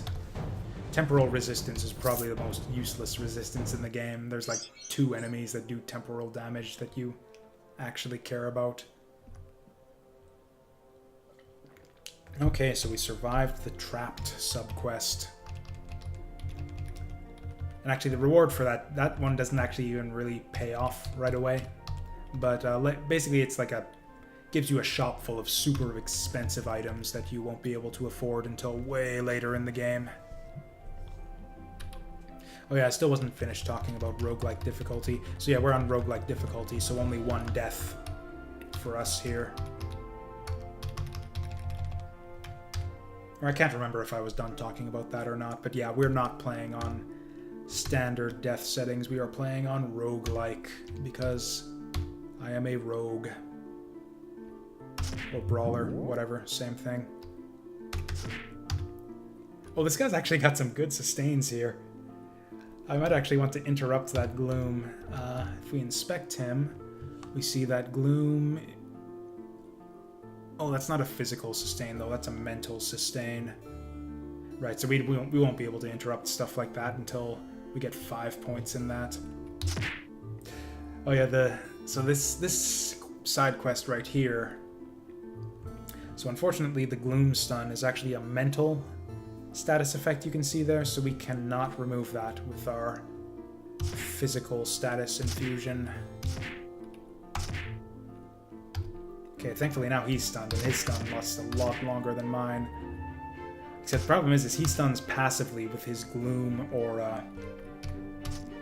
So yeah, this guy is basically cursed. Yeah, Ben the Cursed. And killing this guy permanently unlocks the Cursed right here. Yeah, that's the achievement to unlock the Cursed class. Which is actually one of my favorites in the game. I really like Cursed. Just because I like the concept of that passive Gloom aura, and it does a lot of really fun things. It also has kind of a set collection aspect, where it's like you curse your equipment to try to align sets of similar curses to get extra benefits. It's just, I don't know, I think it's a really fun class. Okay, we're gonna do what I actually said for once. Oh no, we're not. Yeah, unarmed mastery trumps armor training.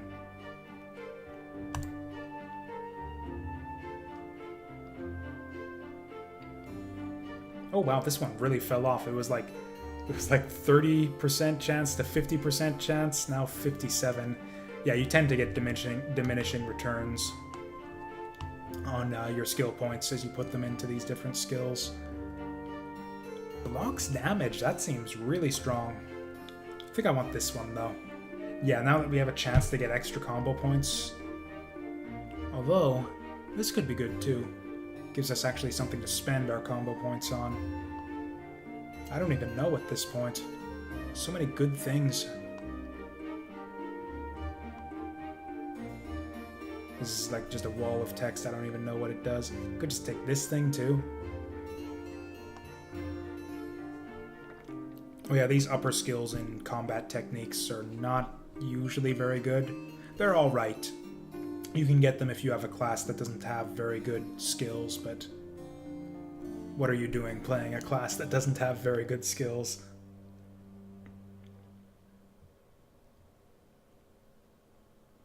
I think that would basically be just like Bulwark and I don't even know what else. There's another shitty class that everyone hates. Yeah, I think we're just going to take this. Like, we can't get everything we want all at once. It's like we want the combo point. We want the combo generators to get more combo points, but we also want the combo finishers to be able to use the combo points, but we can't get them both at once, so... Oh yeah, trade spell power for a bunch of awesome stuff. Yeah, I'll take that trade.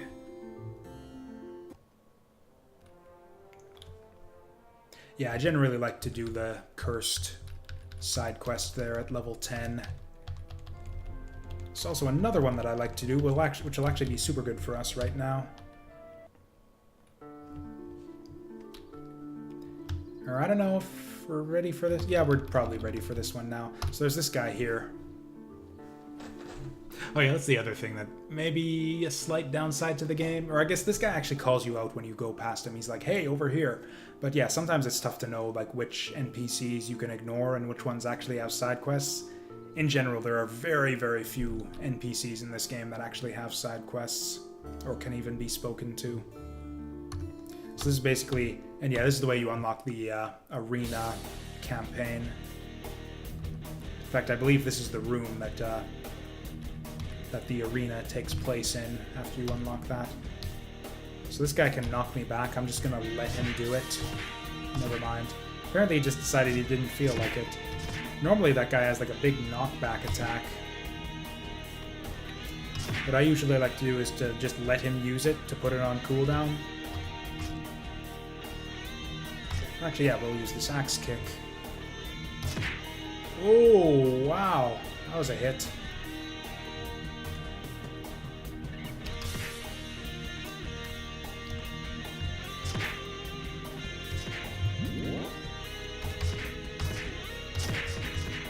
There we go. So yeah, basically your reward for that is unlock the arena, and more importantly, 2 generic talent points. And I've been saying this whole time how I've got a lot of stuff I want to spend these points on. We could just go... Oh wow, we're still short strength for this. Okay, whatever, we'll take the first one. It only lets you wear shields. but eventually it'll get us our heavy armor.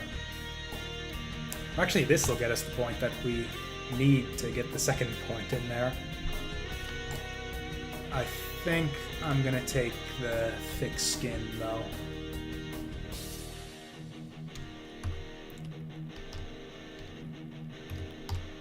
Also, there's probably some stuff I can sell now. This thing's worthless.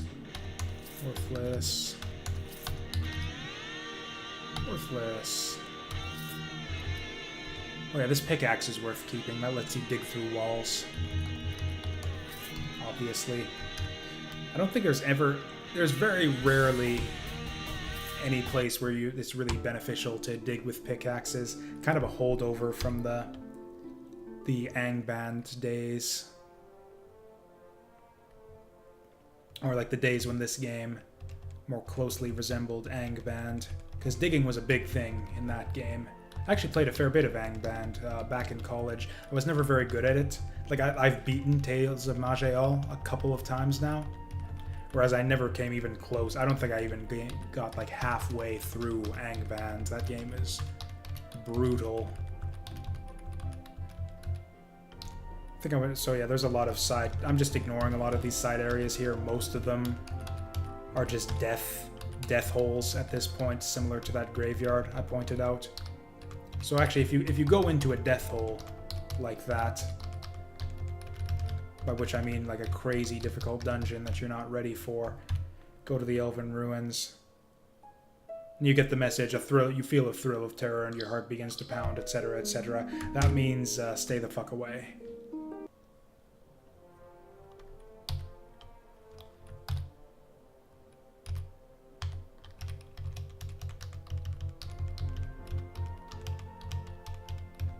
So what do or I guess the thing we do now is just clear our tier 2 dungeons.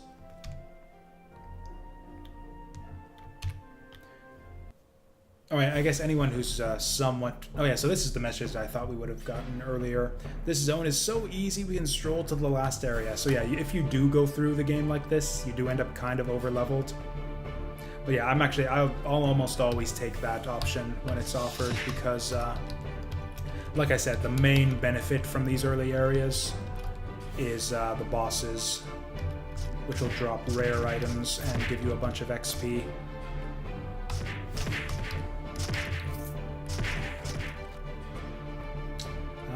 Okay. What does this thing even do? Devastating axe kick. Causes... Oh wow, that's actually really good. We're gonna... clear the stun, and then, yeah, fuck his shit up.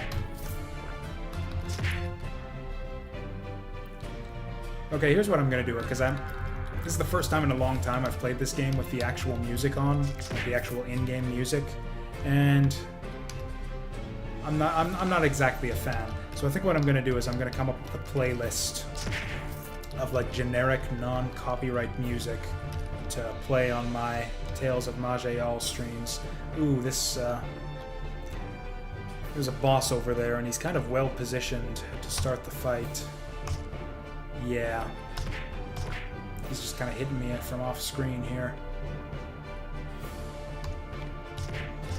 So I'm frozen now, so which means I kind of have to fight, kind of bust my way out of the ice block. Oh yeah, I forgot, you actually hit in like an AoE around your destination with the spinning backhand. Okay, I think we can kind of fuck this guy's shit up.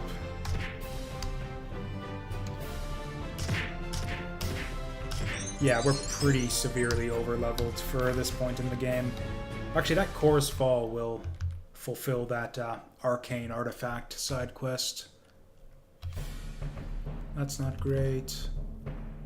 Yeah, all of this stuff is pretty much garbage. We can actually pick up the pace here.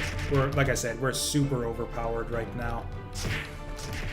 Thing is, it's kind of the way you have to go with roguelikes. I'm not a speedrunner or anything. I want to eke out every advantage I can get because this game is not going to stay easy forever. So we want to keep this. We can ditch all the other stuff.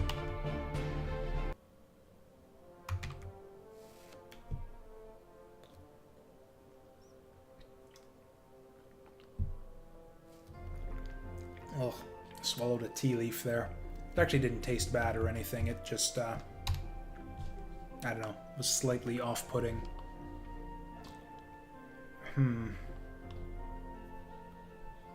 Yeah, I think it's got to be this one.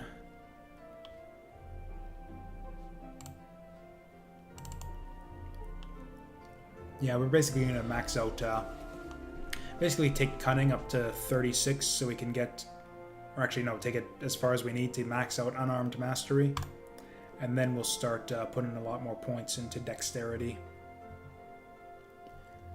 In the meantime, what do we want here? Yeah, we'll take this thing. Eventually we're going to want to make our way to Haymaker, because that's a crazy good... like, this is your, like, debilitating combo finisher to, like, chain stun enemies. This is your, like, just fucking murder them combo finisher. This thing does tons of damage. But we got a couple of skills to go through to get there. Oh yeah, and that actually technically clears out our first sort of race-specific starting quest.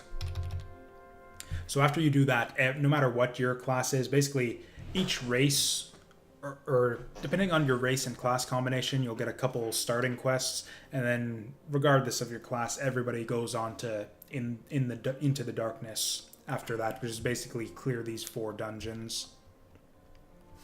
It's generally best to kind of do them in the order that they're presented. Old Forest, Maze, Sandworm Lair, Daikara. That's kind of the order of difficulty, although that's not a general principle that holds through the rest of the game. But I usually like to do the maze first for convenience reasons that will be evident later if we survive that long. Oh, this music here is kind of nice. This is the kind of stuff I usually like to listen to when I'm playing roguelikes. Okay, I've been a little bit careless here. Oh yeah, that's the boss right there. That is a bad place for them to stick me with that one.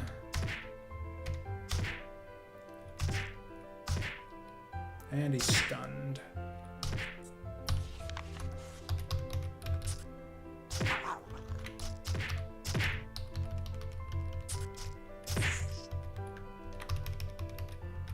Okay, so that was the boss of the area.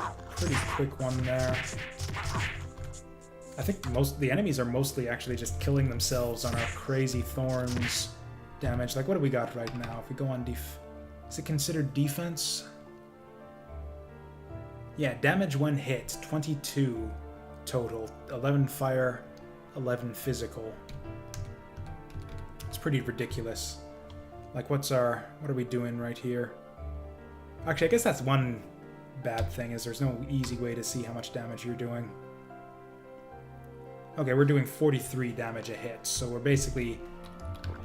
enemies are getting hit like half as hard as we're hitting them regularly every time they hit us. I'm sure there's a better way to phrase that, but I think that was technically correct, what I just said there. Ooh, River's Fury. I've never had any reason to use tridents. There's like this whole class of weapon, trident, and I don't even know what class would ever use them. Someday I'm going to find the trident class and we're going to do a trident run, but not today. Imp Claw, that has an active ability that scales with spell power, so no.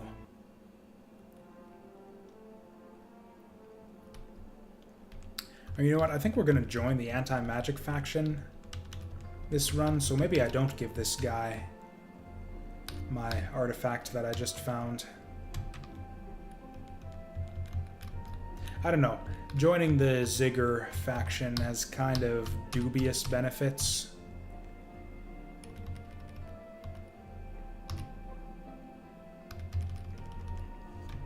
But yeah, there's kind of an initiation battle that you need to go through to do it, so we need quite a few more levels before we can be officially inducted. Oh, yeah, I guess part of the reason we're such a crazy high level too, I completely forgot about this, is the experience modifier. Whoa!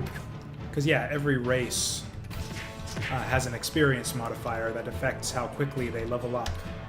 And Cornic, I think, has not quite the lowest, but pretty close. They've got like the baseline 100% experience gain, but almost every other class has much higher. Like most classes have like 120 or 130%, or experience penalty, I should say. I think Yeeks are the only one that actually are lower than the Cornics for experience penalties. So yeah, that's the reason why I'm so much higher leveled than I'm used to.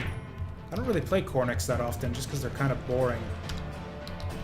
Or it used to be that they were just straight up terrible, but one of the recent patches buffed them quite a bit.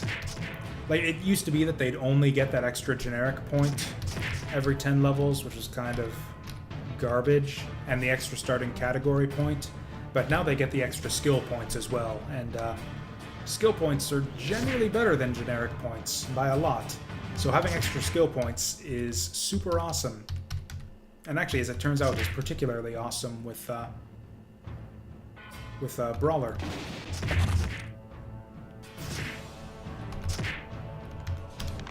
Oh yeah, I forgot, we've been, not in addition to our thorns, we're getting counterattacks every time the enemy misses us, too.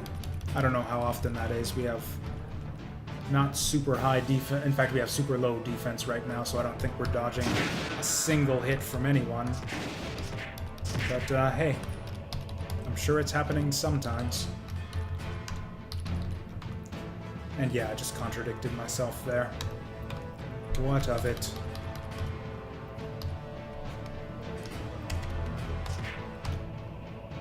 Oh, my fist is on cooldown for some reason. Whatever, we'll do this one.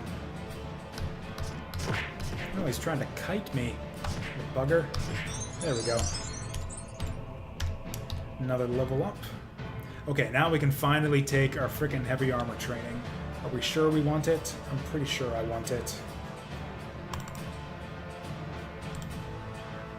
Yep, we're taking it. Alright, and our class point as well. Yeah, I think we'll just keep going, taking prerequisites towards this stuff over here. Okay, so now we can finally equip. I didn't keep any heavy armor. I said that we were gonna find a better one by the time we unlocked heavy armor, and I was wrong. Girdle of Calm Waters. That is just a ton of resistances and healing mod. It's only a tier 1 belt, but for some reason, it's like one of the best belts in the game. We don't even have a belt yet. Holy shit. And the first one we see is the Girdle of Calm Waters. Yeah, these are 3 excellent resistances to have. Healing mod is super important, especially for like melee-based classes, the physical fighters. Oh boy. Oh right, I'm dazed. I guess dazed must be a mental effect. It wouldn't let me shake that off with the wild infusion, or whatever you call it. Yeah, wild infusion.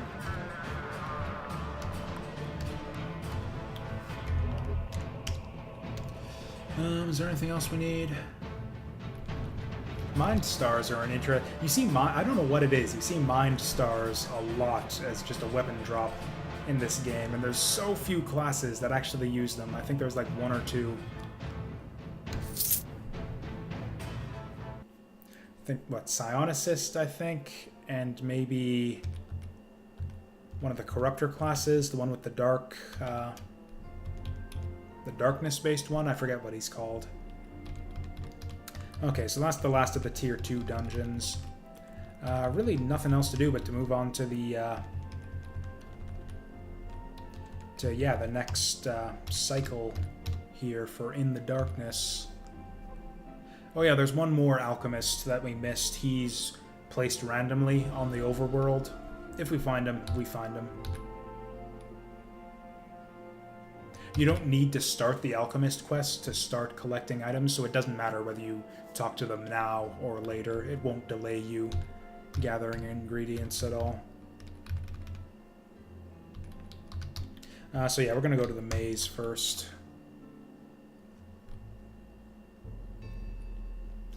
Now, let's see which I think the alternate version of the maze is somewhat more common than the other alternate versions of other dungeons. The alternate maze tends to appear quite frequently. The regular version of the maze only has 2 levels, but the first one is huge. And then the alternate version of the maze has many levels, and they're all pretty damn big. I generally hope for the regular Hateful Whisper. I don't even know what that does. But I've heard it. I have heard the Hateful Whisper. That's got to be some class-specific thing that, like, plays with other skills.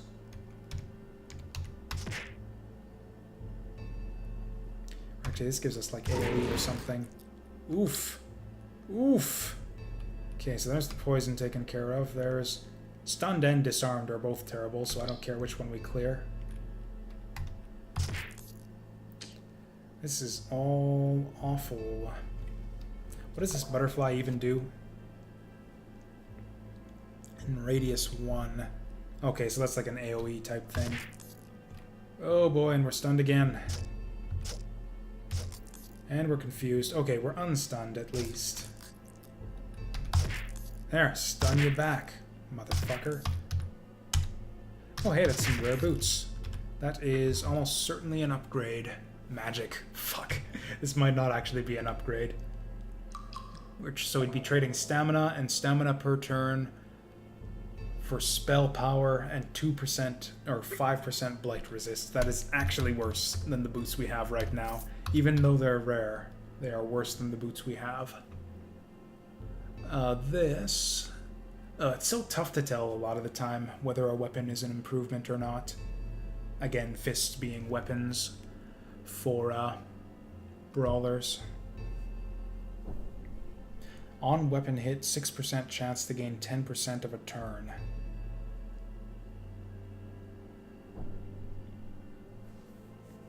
Oh yeah, that 10 silence damage melee seals the deal for the Spell Hunt remnants.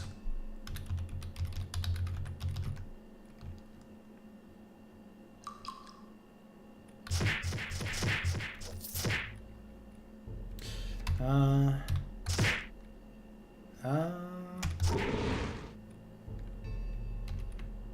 keep forgetting that the healing infusion isn't just a healing infusion.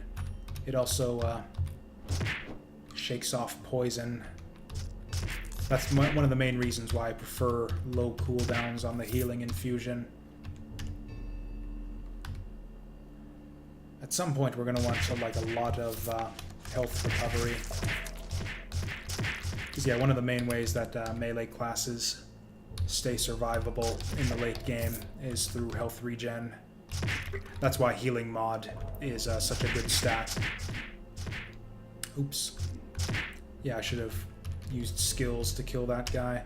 Oh hey, this is a new type of treasure chest that was just introduced in the most recent expansion. The monsters in them tend to be fucking nightmarish, ungodly abominations. So we're gonna fight one. Oh, we didn't get a monster. Oh, but we got our heavy armor. Oh, also this Nature's Blessing. Okay, I guess we'll start with this one. Oh, I don't have the strength. Okay, I guess we'll do this one. Yeah, that's an easy trade there. What does that actually get us, though? It's lucky that we have, that we're an anti-magic class, too. A lot of classes aren't able to equip this stuff. Oh, and it's got healing mod, too, and stun freeze immunity. That is good stuff right there. Ooh, 3 strength, 3 con. Those are secondary stats, though. The dex gets us a lot of good stuff. It doesn't get us strength and con, but I think it gets us dex and strength. Oh, and this I'm actually going to keep. We can't use it yet, but eventually I'm going to unlock that last inscription. And movement infusions are super good. That's like your get out of jail free card, basically. There's a lot of situations where movement infusion will save you. It basically shakes off stun and gives you like plus, like you saw there, like plus 500% movement speed, which is typically enough to just run away from whatever's harassing you. So this guy is a pain in the ass.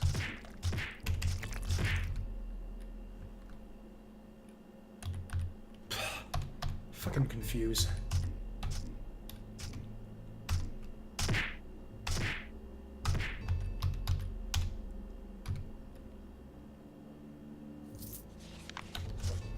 So one of the reasons why we do the maze first is to get ourselves some more opportunities to find water breathing equipment, because there's an optional, not really an optional area, but an additional side quest area at the end of the woods where you spend a lot of time underwater, so any help with water breathing is really good for that one. So that's why I like to come to the maze first, just to get myself some more chances to find that water breathing equipment, and also just for the extra levels, because generally you don't have a, generally the forest is the easiest of the, like the tier 2 quest areas to, or I guess it's tier 3 at this point. Yeah, the tier 3 quest areas, it's the easiest of them, but then it leads into the underwater dungeon, which you can back off and come back to the underwater dungeon later if you want. That's usually a smart idea. But I like doing the maze first, just so I'm a little bit higher level, so I can go straight from the forest right into the underwater dungeon. That's actually a big part of learning the game, is like just figuring out what's a good order to do things. And there isn't really like one, necessarily just one optimal way to play the game. Oh, this guy's got buzzsaws. Buzzsaws are bad news.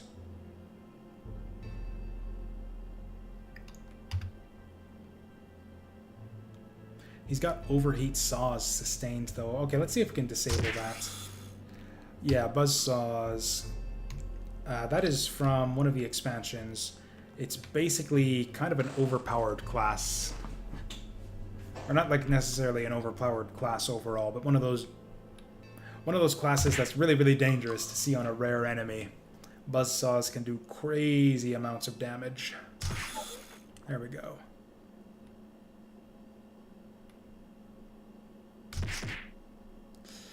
This is a bit dicey.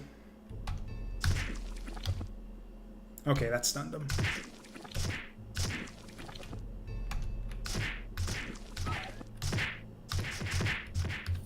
Okay. Ooh, new gloves. I think those are tier 2. Tier 3 even. I think that's just a straight replacement no matter what for the Spell Hunt Remnants.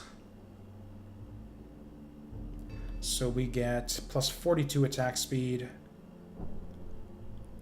plus 9% power, and 10% chance of perfect control. I don't even know what that is. And replace our 10 silence damage with 12 darkness and 12 light damage. And okay, these are crazy gloves right here. It is probably going to be a really long time before we replace those.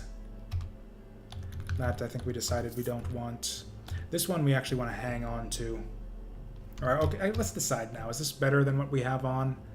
Not even close. Okay, we'll ditch that. Spend all that time and effort putting points into the heavy armor training and don't even use it. That's not great. That's just a strict improvement. I'll take it.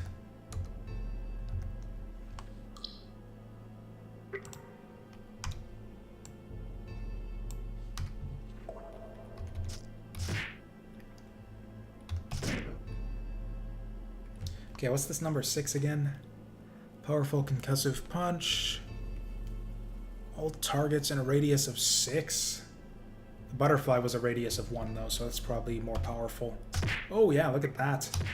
It also moved me somehow. It was a very moving butterfly kick.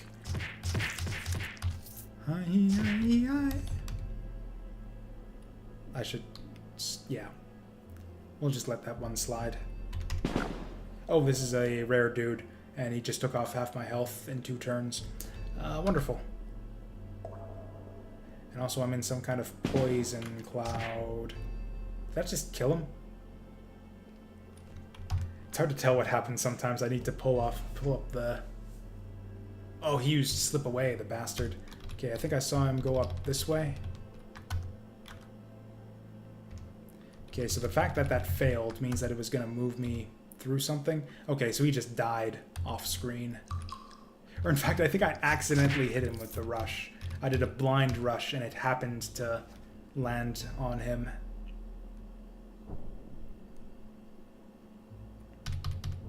There you are.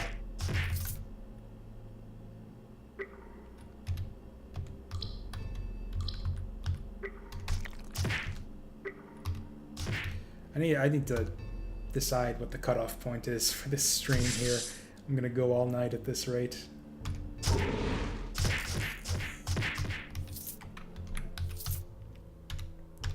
Is that gonna be an improvement? Ooh, we got some immunities. Swap out stamina and armor for immunities. I'm gonna do it. We got that other skill that gets us tons of bonus. Stamina has just not been an issue. We get so much stamina from that combo building ability.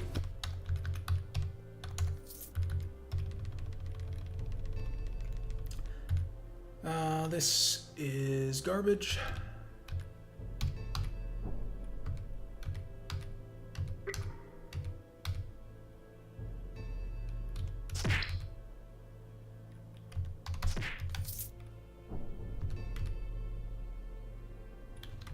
Okay.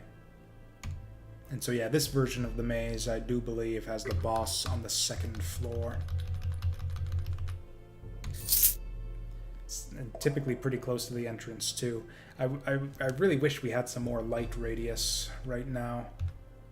Oh boy, that's a bit scary.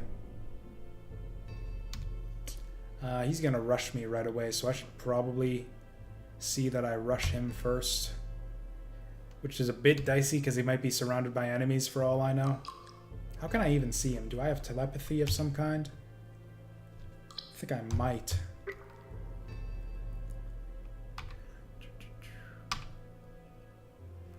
It doesn't matter. We're gonna go on him. Okay, cool. There was no one like right next to him. Ooh, 4 combo. Oh yeah, that's right, because this is a multi-hit and each... Yeah, and each hit has a chance to do give an extra combo, so we can just... What is free action? 100% stun, daze, and pinning immunity. Okay.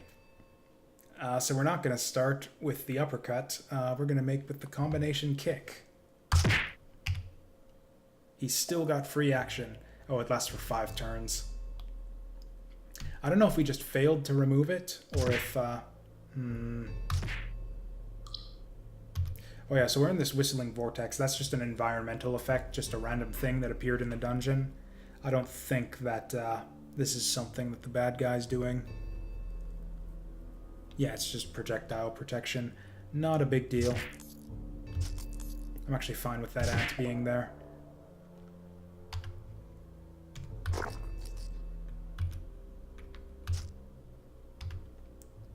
Okay, now that thing's worn off.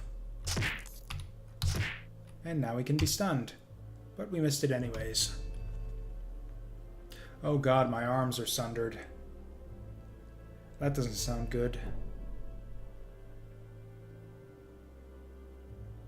Attack by 6? That's actually not bad. I mean, it's bad, but it's not horrendous. Off balance kind of sucks, but it'll go away. Okay, let's see what this thing actually does. I think it's like a movement effect. Okay. I mean, do we YOLO again and just like drop kick? Oh, right, I don't have any combo points. There we go. Now, okay, that killed him. Whatever, I'm gonna YOLO drop kick anyways. Okay, so that's a movement effect. That's why that's so crazy good.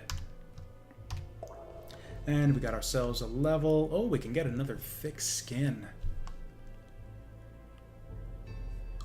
This is kind of garbage.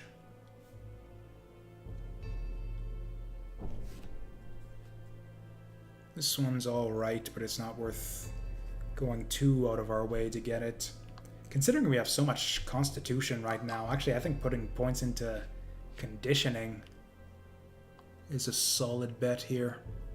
27% chance to recover from stuns and blindness.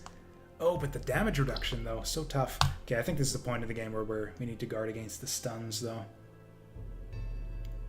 Also, at some point, I'm going to want to build up this combination kick. Actually, no, I'm going to want that for the next boss, in fact. So we're going to work our way to level 3 of that one. And then apart from that... Oh, you know what? Yeah, we're going to take that off. And we, as always, need to put it in Unarmed Mastery. Oh, hey.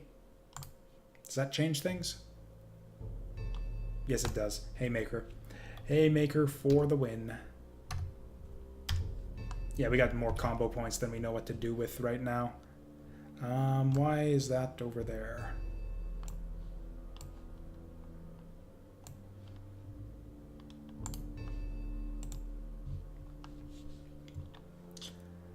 You know what? Combination... I want to make use of... So yeah, basically you can do different key combinations. So it's like these are my... So your shortcut keys... Here I am explaining basic mechanics like 2 hours into the playthrough. So you basically your shortcut keys are 1 up through, I think equals is the last one. And then you can go to like control 1 through to control equals. Then you can go shift 1 to shift equals. Then alt 1 to alt equals. And then you can do control shift and alt shift. And so yeah, you can have tons and tons of ability hotkeys here, and some classes do. In fact, a lot of the spellcasting classes, you will have like a full 2 rows or even 3 rows of skills by the time you get to the end of the game. This second area is really, really small in the regular maze, so it won't take us too long to get through here. Hello there. There we go. Big damage. Yeah, no, not even any need to stun these guys anymore. Actually, this might be a decent place for a drop kick. Oh man, the Brawler is just so much fun. It's, yeah, contrast, as much as this was sort of inspired by the 4-job Fiesta run, just contrast this with our monk start in the 4-job Fiesta, just punching dudes over and over again. I guess we kind of got a bit of that in this. Fights where you just like rapidly mash, just basically just like, you know, bump into the enemy over and over again. I guess we still got plenty of that. Tons of immunities. I think I'm good on immunities right now. On the other hand, this thing isn't great. This is like the exact same thing as this thing. A tier 2 ring is the exact same thing as this thing. I mean, it's not the exact same, it's different, but it's the same. Interesting. This is really good. In fact, that's a strict improvement. As much as we like Dex, this is a straight up improvement, so we're gonna take it. Ooh, unless this is a straight up improvement. It is not. It's pretty sweet though. Yeah, generally your artifact items are going to be about as good, about on par with regular items that are a tier above. So this tier 3 rare helm is about as good as a artifact tier 2. It's kind of a general rule of thumb. In fact, I'd say often the lower tier artifact is usually going to be better. Anyways, do I want any of these? Oh, is this... I think this is just a straight improvement. We'll take it. I'd like to... I've kept forgetting about this thorny skin totem. We eventually want to replace that, but that's actually a pretty good item. You can use it to give yourself a bunch of armor and thorns, which is great for especially a lot of those early enemies, the troll fights in particular, the bosses of Trollmire.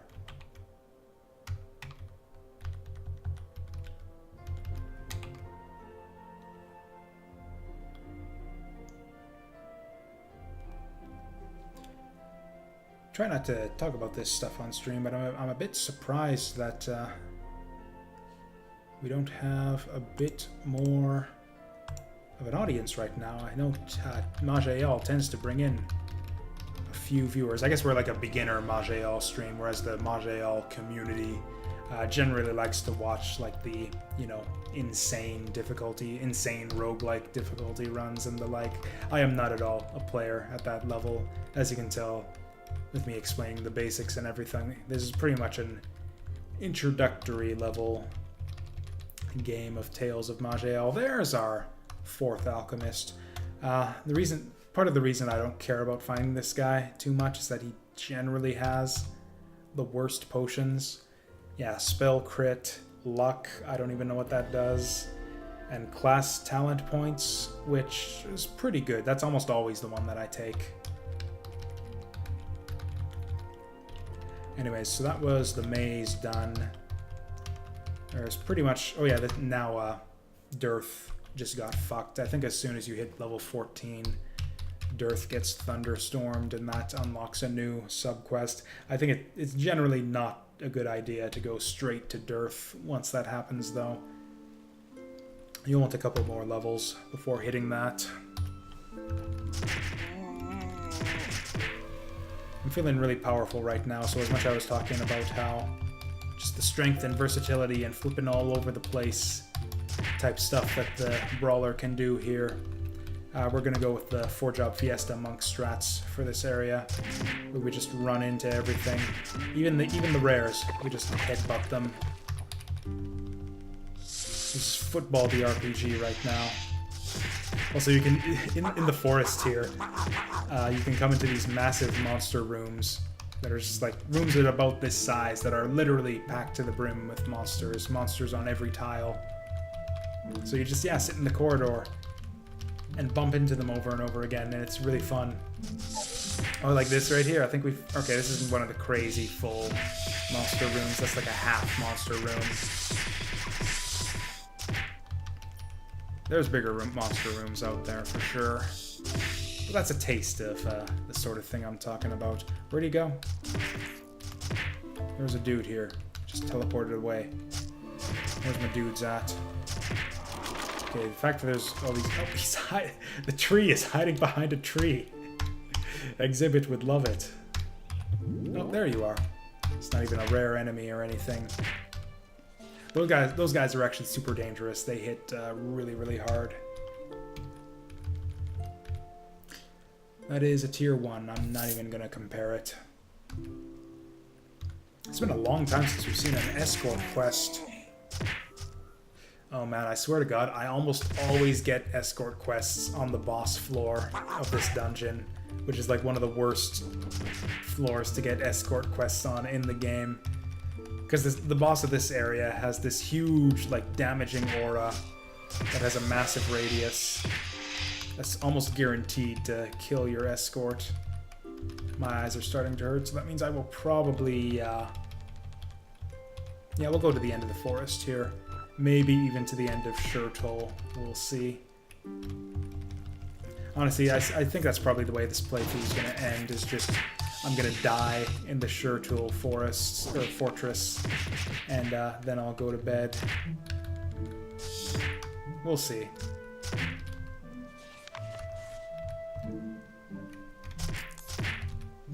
Yeah, Shurtol Fortress is kind of one of the... kind of where the game starts to get really hard for me. Or not really hard, but where it starts to kind of show its teeth a little bit. If I'm gonna take... I almost never take deaths before Shurtol Fortress, which is the area right after the forest here. Man, going all the way to 42. Ooh. Oh, that's right, because I took off a piece of armor. That gave me some dexterity. That's fine. We're going to go cunning, and we're going to do what I said and put the points into combination kick. Actually, that's right. This is one of our level 5s. Every 5th level, you get 2 class points. You get an extra class point instead of a generic point. So, yeah, we're going to...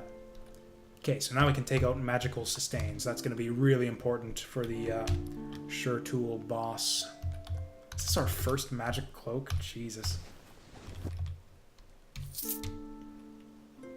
It's just how that...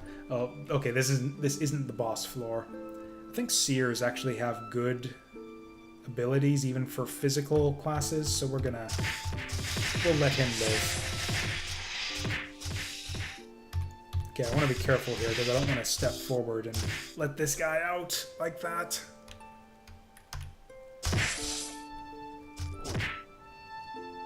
Okay, I want to know where the portal is so this guy doesn't run away from me. Okay, so he's basically going to be following me here. And, you know, the escorts kind of have a little bit of intelligence. Like they're... Shit.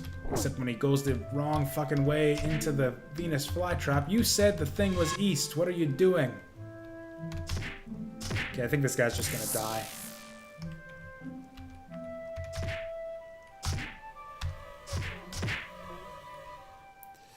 Oh boy. I think we just want to move in with this. I don't even care if the escort lives at this point. The Sears doesn't have great stuff for me anyways. He's decent, but not great. Ideally, you want to scout ahead for these guys, but sometimes they kind of betray you and don't go in the direction that you expect.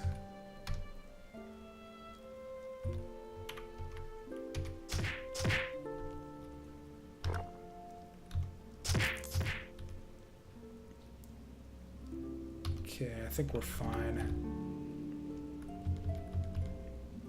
Oh, never mind. I am a stupid. Yeah, this is the worst shit. This is like the worst possible shit you can get from an escort for a physical class.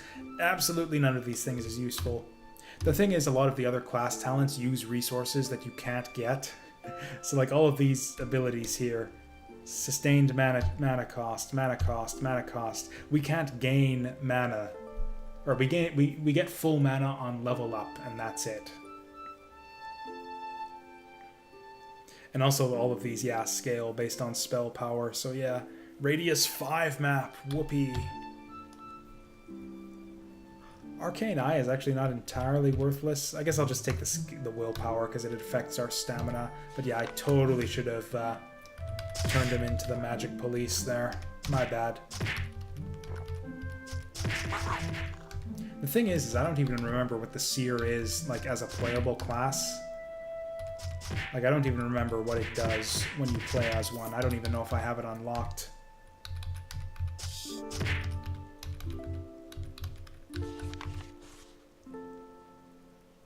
Oh, is this the first time we've seen a vault? Oh, this isn't even a vault. So occasionally you'll find a vault, which is generally just like a building like this with a locked door that'll say, hey, are you sure you want to open this? We haven't actually seen any of those yet, which is really surprising. They're like super common. You'll usually see like at least one in almost every area.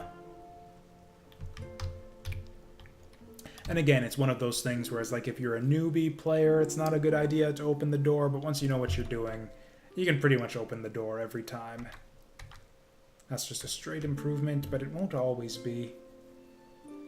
Whatever, we'll be replacing our regeneration infusion eventually anyways.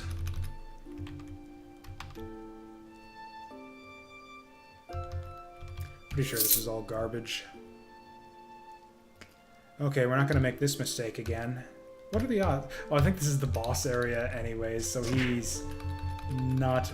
Whether we turn him into the magic police... Or, oh, never mind. Hey, we actually got an easy teleporter for once. Yeah, teleporter locations are completely random, so it's like sometimes it's right next to the entrance, and sometimes it's on the other end of the map through a ridiculous boss.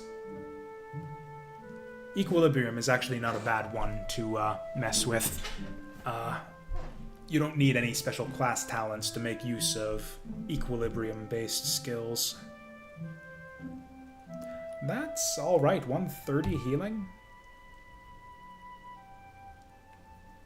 Radius 6. Might just take the willpower 2 again.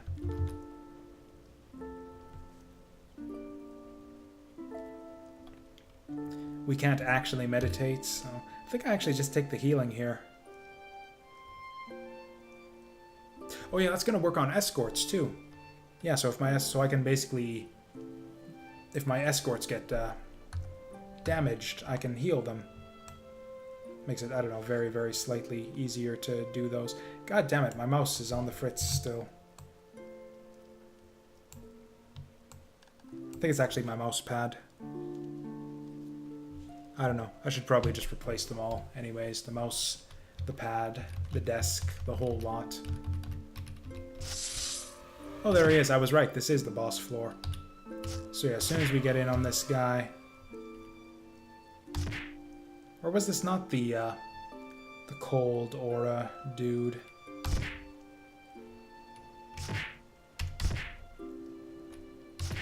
I think we're going to throw the haymaker.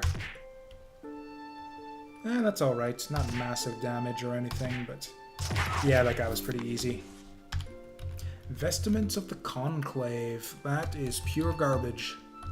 I don't think spellcasters would even use that. That's just sad.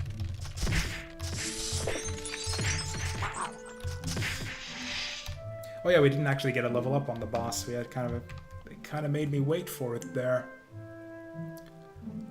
Okay, just a little bit further to go for the last level of Unarmed Mastery, and then we can go hard on the Dexterity. In the meantime, which talents do we want?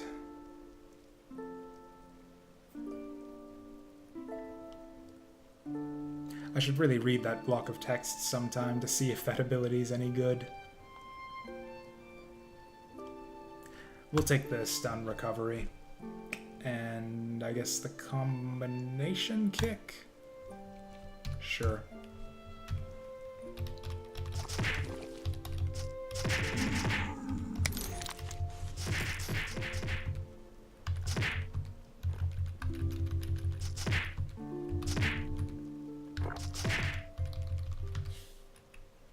Hello.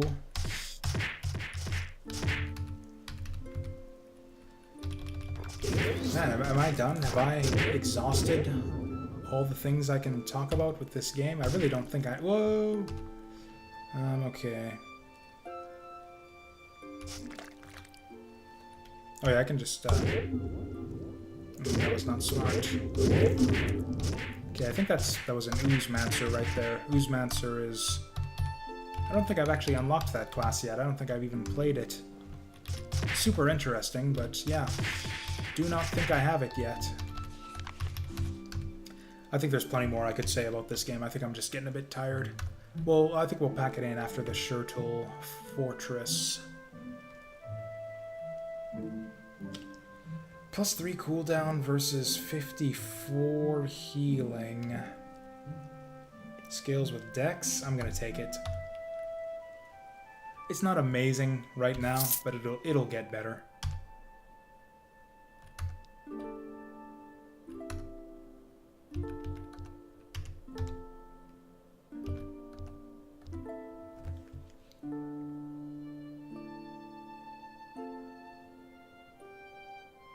Which one did I decide I liked? I think I actually want to replace the 17 cooldown one. Nah, that was maybe not smart. Whatever. Yeah, now we got one that's on kind of a long... Okay, so this is right here. You can see our air levels going down. In general, it's nice to have, if not... So there's equipment that'll help you deal with that. It'll either increase your air reserves or just let you breathe underwater entirely, which would be ideal to have here. If you run out of air, you'll start to suffocate and start rapidly draining HP. This looks super dangerous, but yeah, you find these air bubbles and that'll recover your air meter. or your air number. Ooh, we can't just go down here. So yeah, because this is, and yeah, this is one of the, like, the non, like, combat-based ways that you die in this game is just by suffocating because you, like, got paralyzed or something in the Lake of Nur. That's right, they call it the Lake of Nur. It isn't revealed as the Shurtul Fortress until afterwards. So whereas I generally, and also this is one of the areas where, yeah, you really can't auto-explore at all. You really want to manage your air reserve and be careful about where you go and how efficiently you go about everything. But yeah, I'll generally not explore the full area here. We'll just kind of do a circle around the exit that we found, and then, yeah, just go back to it and get out of here. It's just not worth the risk of encountering, like, some terrible rare monster that just, like, paralyzes you, and then you drown and die. Okay, so this is the point where we find whether we're in the alternate version of the fortress or not. Because, yeah, one version is definitely worse than the other. Okay, good. This is the regular version. So yeah, the bad version of this is still... This is a new enemy. I have not seen this guy before. He must be from the new expansion. Get the fuck back here. There we go. But yeah, the alternate version of this floor... Jesus...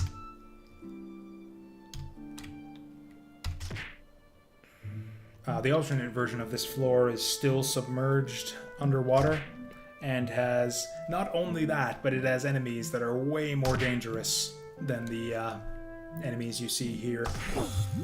It is like one of the... You fucking kidding me? Okay, this is super dangerous. Yeah, just backflip on out of here. Oh my god. Oh my god, please. Oh my god, please. The buzzsaws. Okay, that's what I get for talking shit about how easy the enemies here are compared to the regular one. So then that shows off too what I was saying. Buzzsaws, one of the worst types of enemies, and on a shadow dude as well, which is a tough enemy to begin with. So this is something, so often, what happens a lot in this game is you just die and you have no idea what happened. So you can check the message log to see how this went. And yeah, you see, because I was sitting in the darkness there, flipping into the darkness was a bad move. I forgot that the darkness guys deal bonus damage in darkness. But yeah, this guy was doing, yeah, look at that. 212 damage a hit. 167 right here. And these are just regular hits. These are just like regular physical hits he's doing to me. Not even like a special skill on a cooldown. But what you want to do is, yeah, you want to find one of these here. And if you want to really learn something about how you got fucked over, you right-click on the enemy. Then you can see everything he's packing. And yeah, sure enough, this was a buzzsaw guy. With buzzsaw talent. This was a stealth buzzsaw guy, so he's getting like crazy, like rogue hits as well. Because yeah, the rare enemies don't just have like the skill sets of one particular class. They can mix and match across classes, so you can get some ridiculous combinations sometimes. Or I think stealth might be innate to the monster though, so that's just bad luck. And that's part of the reason why the default setting in this game is multiple lives. Sometimes you just get bad luck. In fact, I've had it happen before where I was just going through the forest that we were just through, and I got one-shotted by like a rare spellblade, like halfling rogue or something ridiculous like that. And he was stealthed, So he was invisible. I couldn't even see him. I was just like walking along. It's like, oh, just going through, clearing out this room full of snakes, and then just from full health, just next turn, dead. It's like, what the fuck happened? And yeah, I got one-shotted by a rare Spellblade monster who was stealthed. And it just happens sometimes, so that's why they recommend that you play with multiple lives. And it's not like it's like completely unfair, like it kind of is, but once you learn that these types of things are possible, then you learn how to prepare for the next run. Like what I should have done here, I should have popped that movement infusion. It was well past time for me to replace one of, because yeah, you can't double up on regeneration infusions, so it would have been much better for me to have replaced one of those with a movement infusion. That would have actually, that wouldn't have helped me get out of there because I was trapped and surrounded. I probably should have dodged the other way. The other dude was much less dangerous than the buzzsaw guy. I should have backflipped on the other side of him. And, yeah. Anyways, that's kind of sad. I was happy. I was looking forward to showing off the boss of this area, which is usually the part that I die at. In fact, yeah, as much as I was saying, if I'm going to die, the deaths are going to start in the lake there. Yeah, I don't usually die on the easy version of the lake dungeon. If I'm going to die, it's going to be on the hard version of the dungeon or on the boss, which we didn't even get to. So, okay. That's fun. That was fun. Good run. Again, yeah, maybe we'll go through, just continue the 4-job-fiesta theme here. So what, we'd go monk into, like, paradox mage or something? Or no, we don't have that one unlocked. We would do, the time sentinel, whatever they call him, time warden, temporal warden. And yeah, maybe we just do like a Tales of Maj'Eyal train for the next little bit. I don't know. I'll think about it. In the meantime, yeah, we got a lot done today. We did Tales of Maj'Eyal stream, preceded by the Triple Crown in the 4-job-fiesta. I think it's been a productive day, long productive day, and I deserve a rest. Especially considering I've got work tomorrow and should have gone to bed like an hour ago. And I don't think anyone's watching anyways. If you are, thank you for watching. You can follow the stream down below if you like to know when I go online, or follow me over on Twitter to basically get the same thing, find out when I go online. And I've also got a YouTube channel where I've got some old Let's Plays, and it's also where I keep my VOD archive for my stream. You can see all that stuff in the links in the chat. And, yeah, thanks again for watching, and I will check you guys out another time.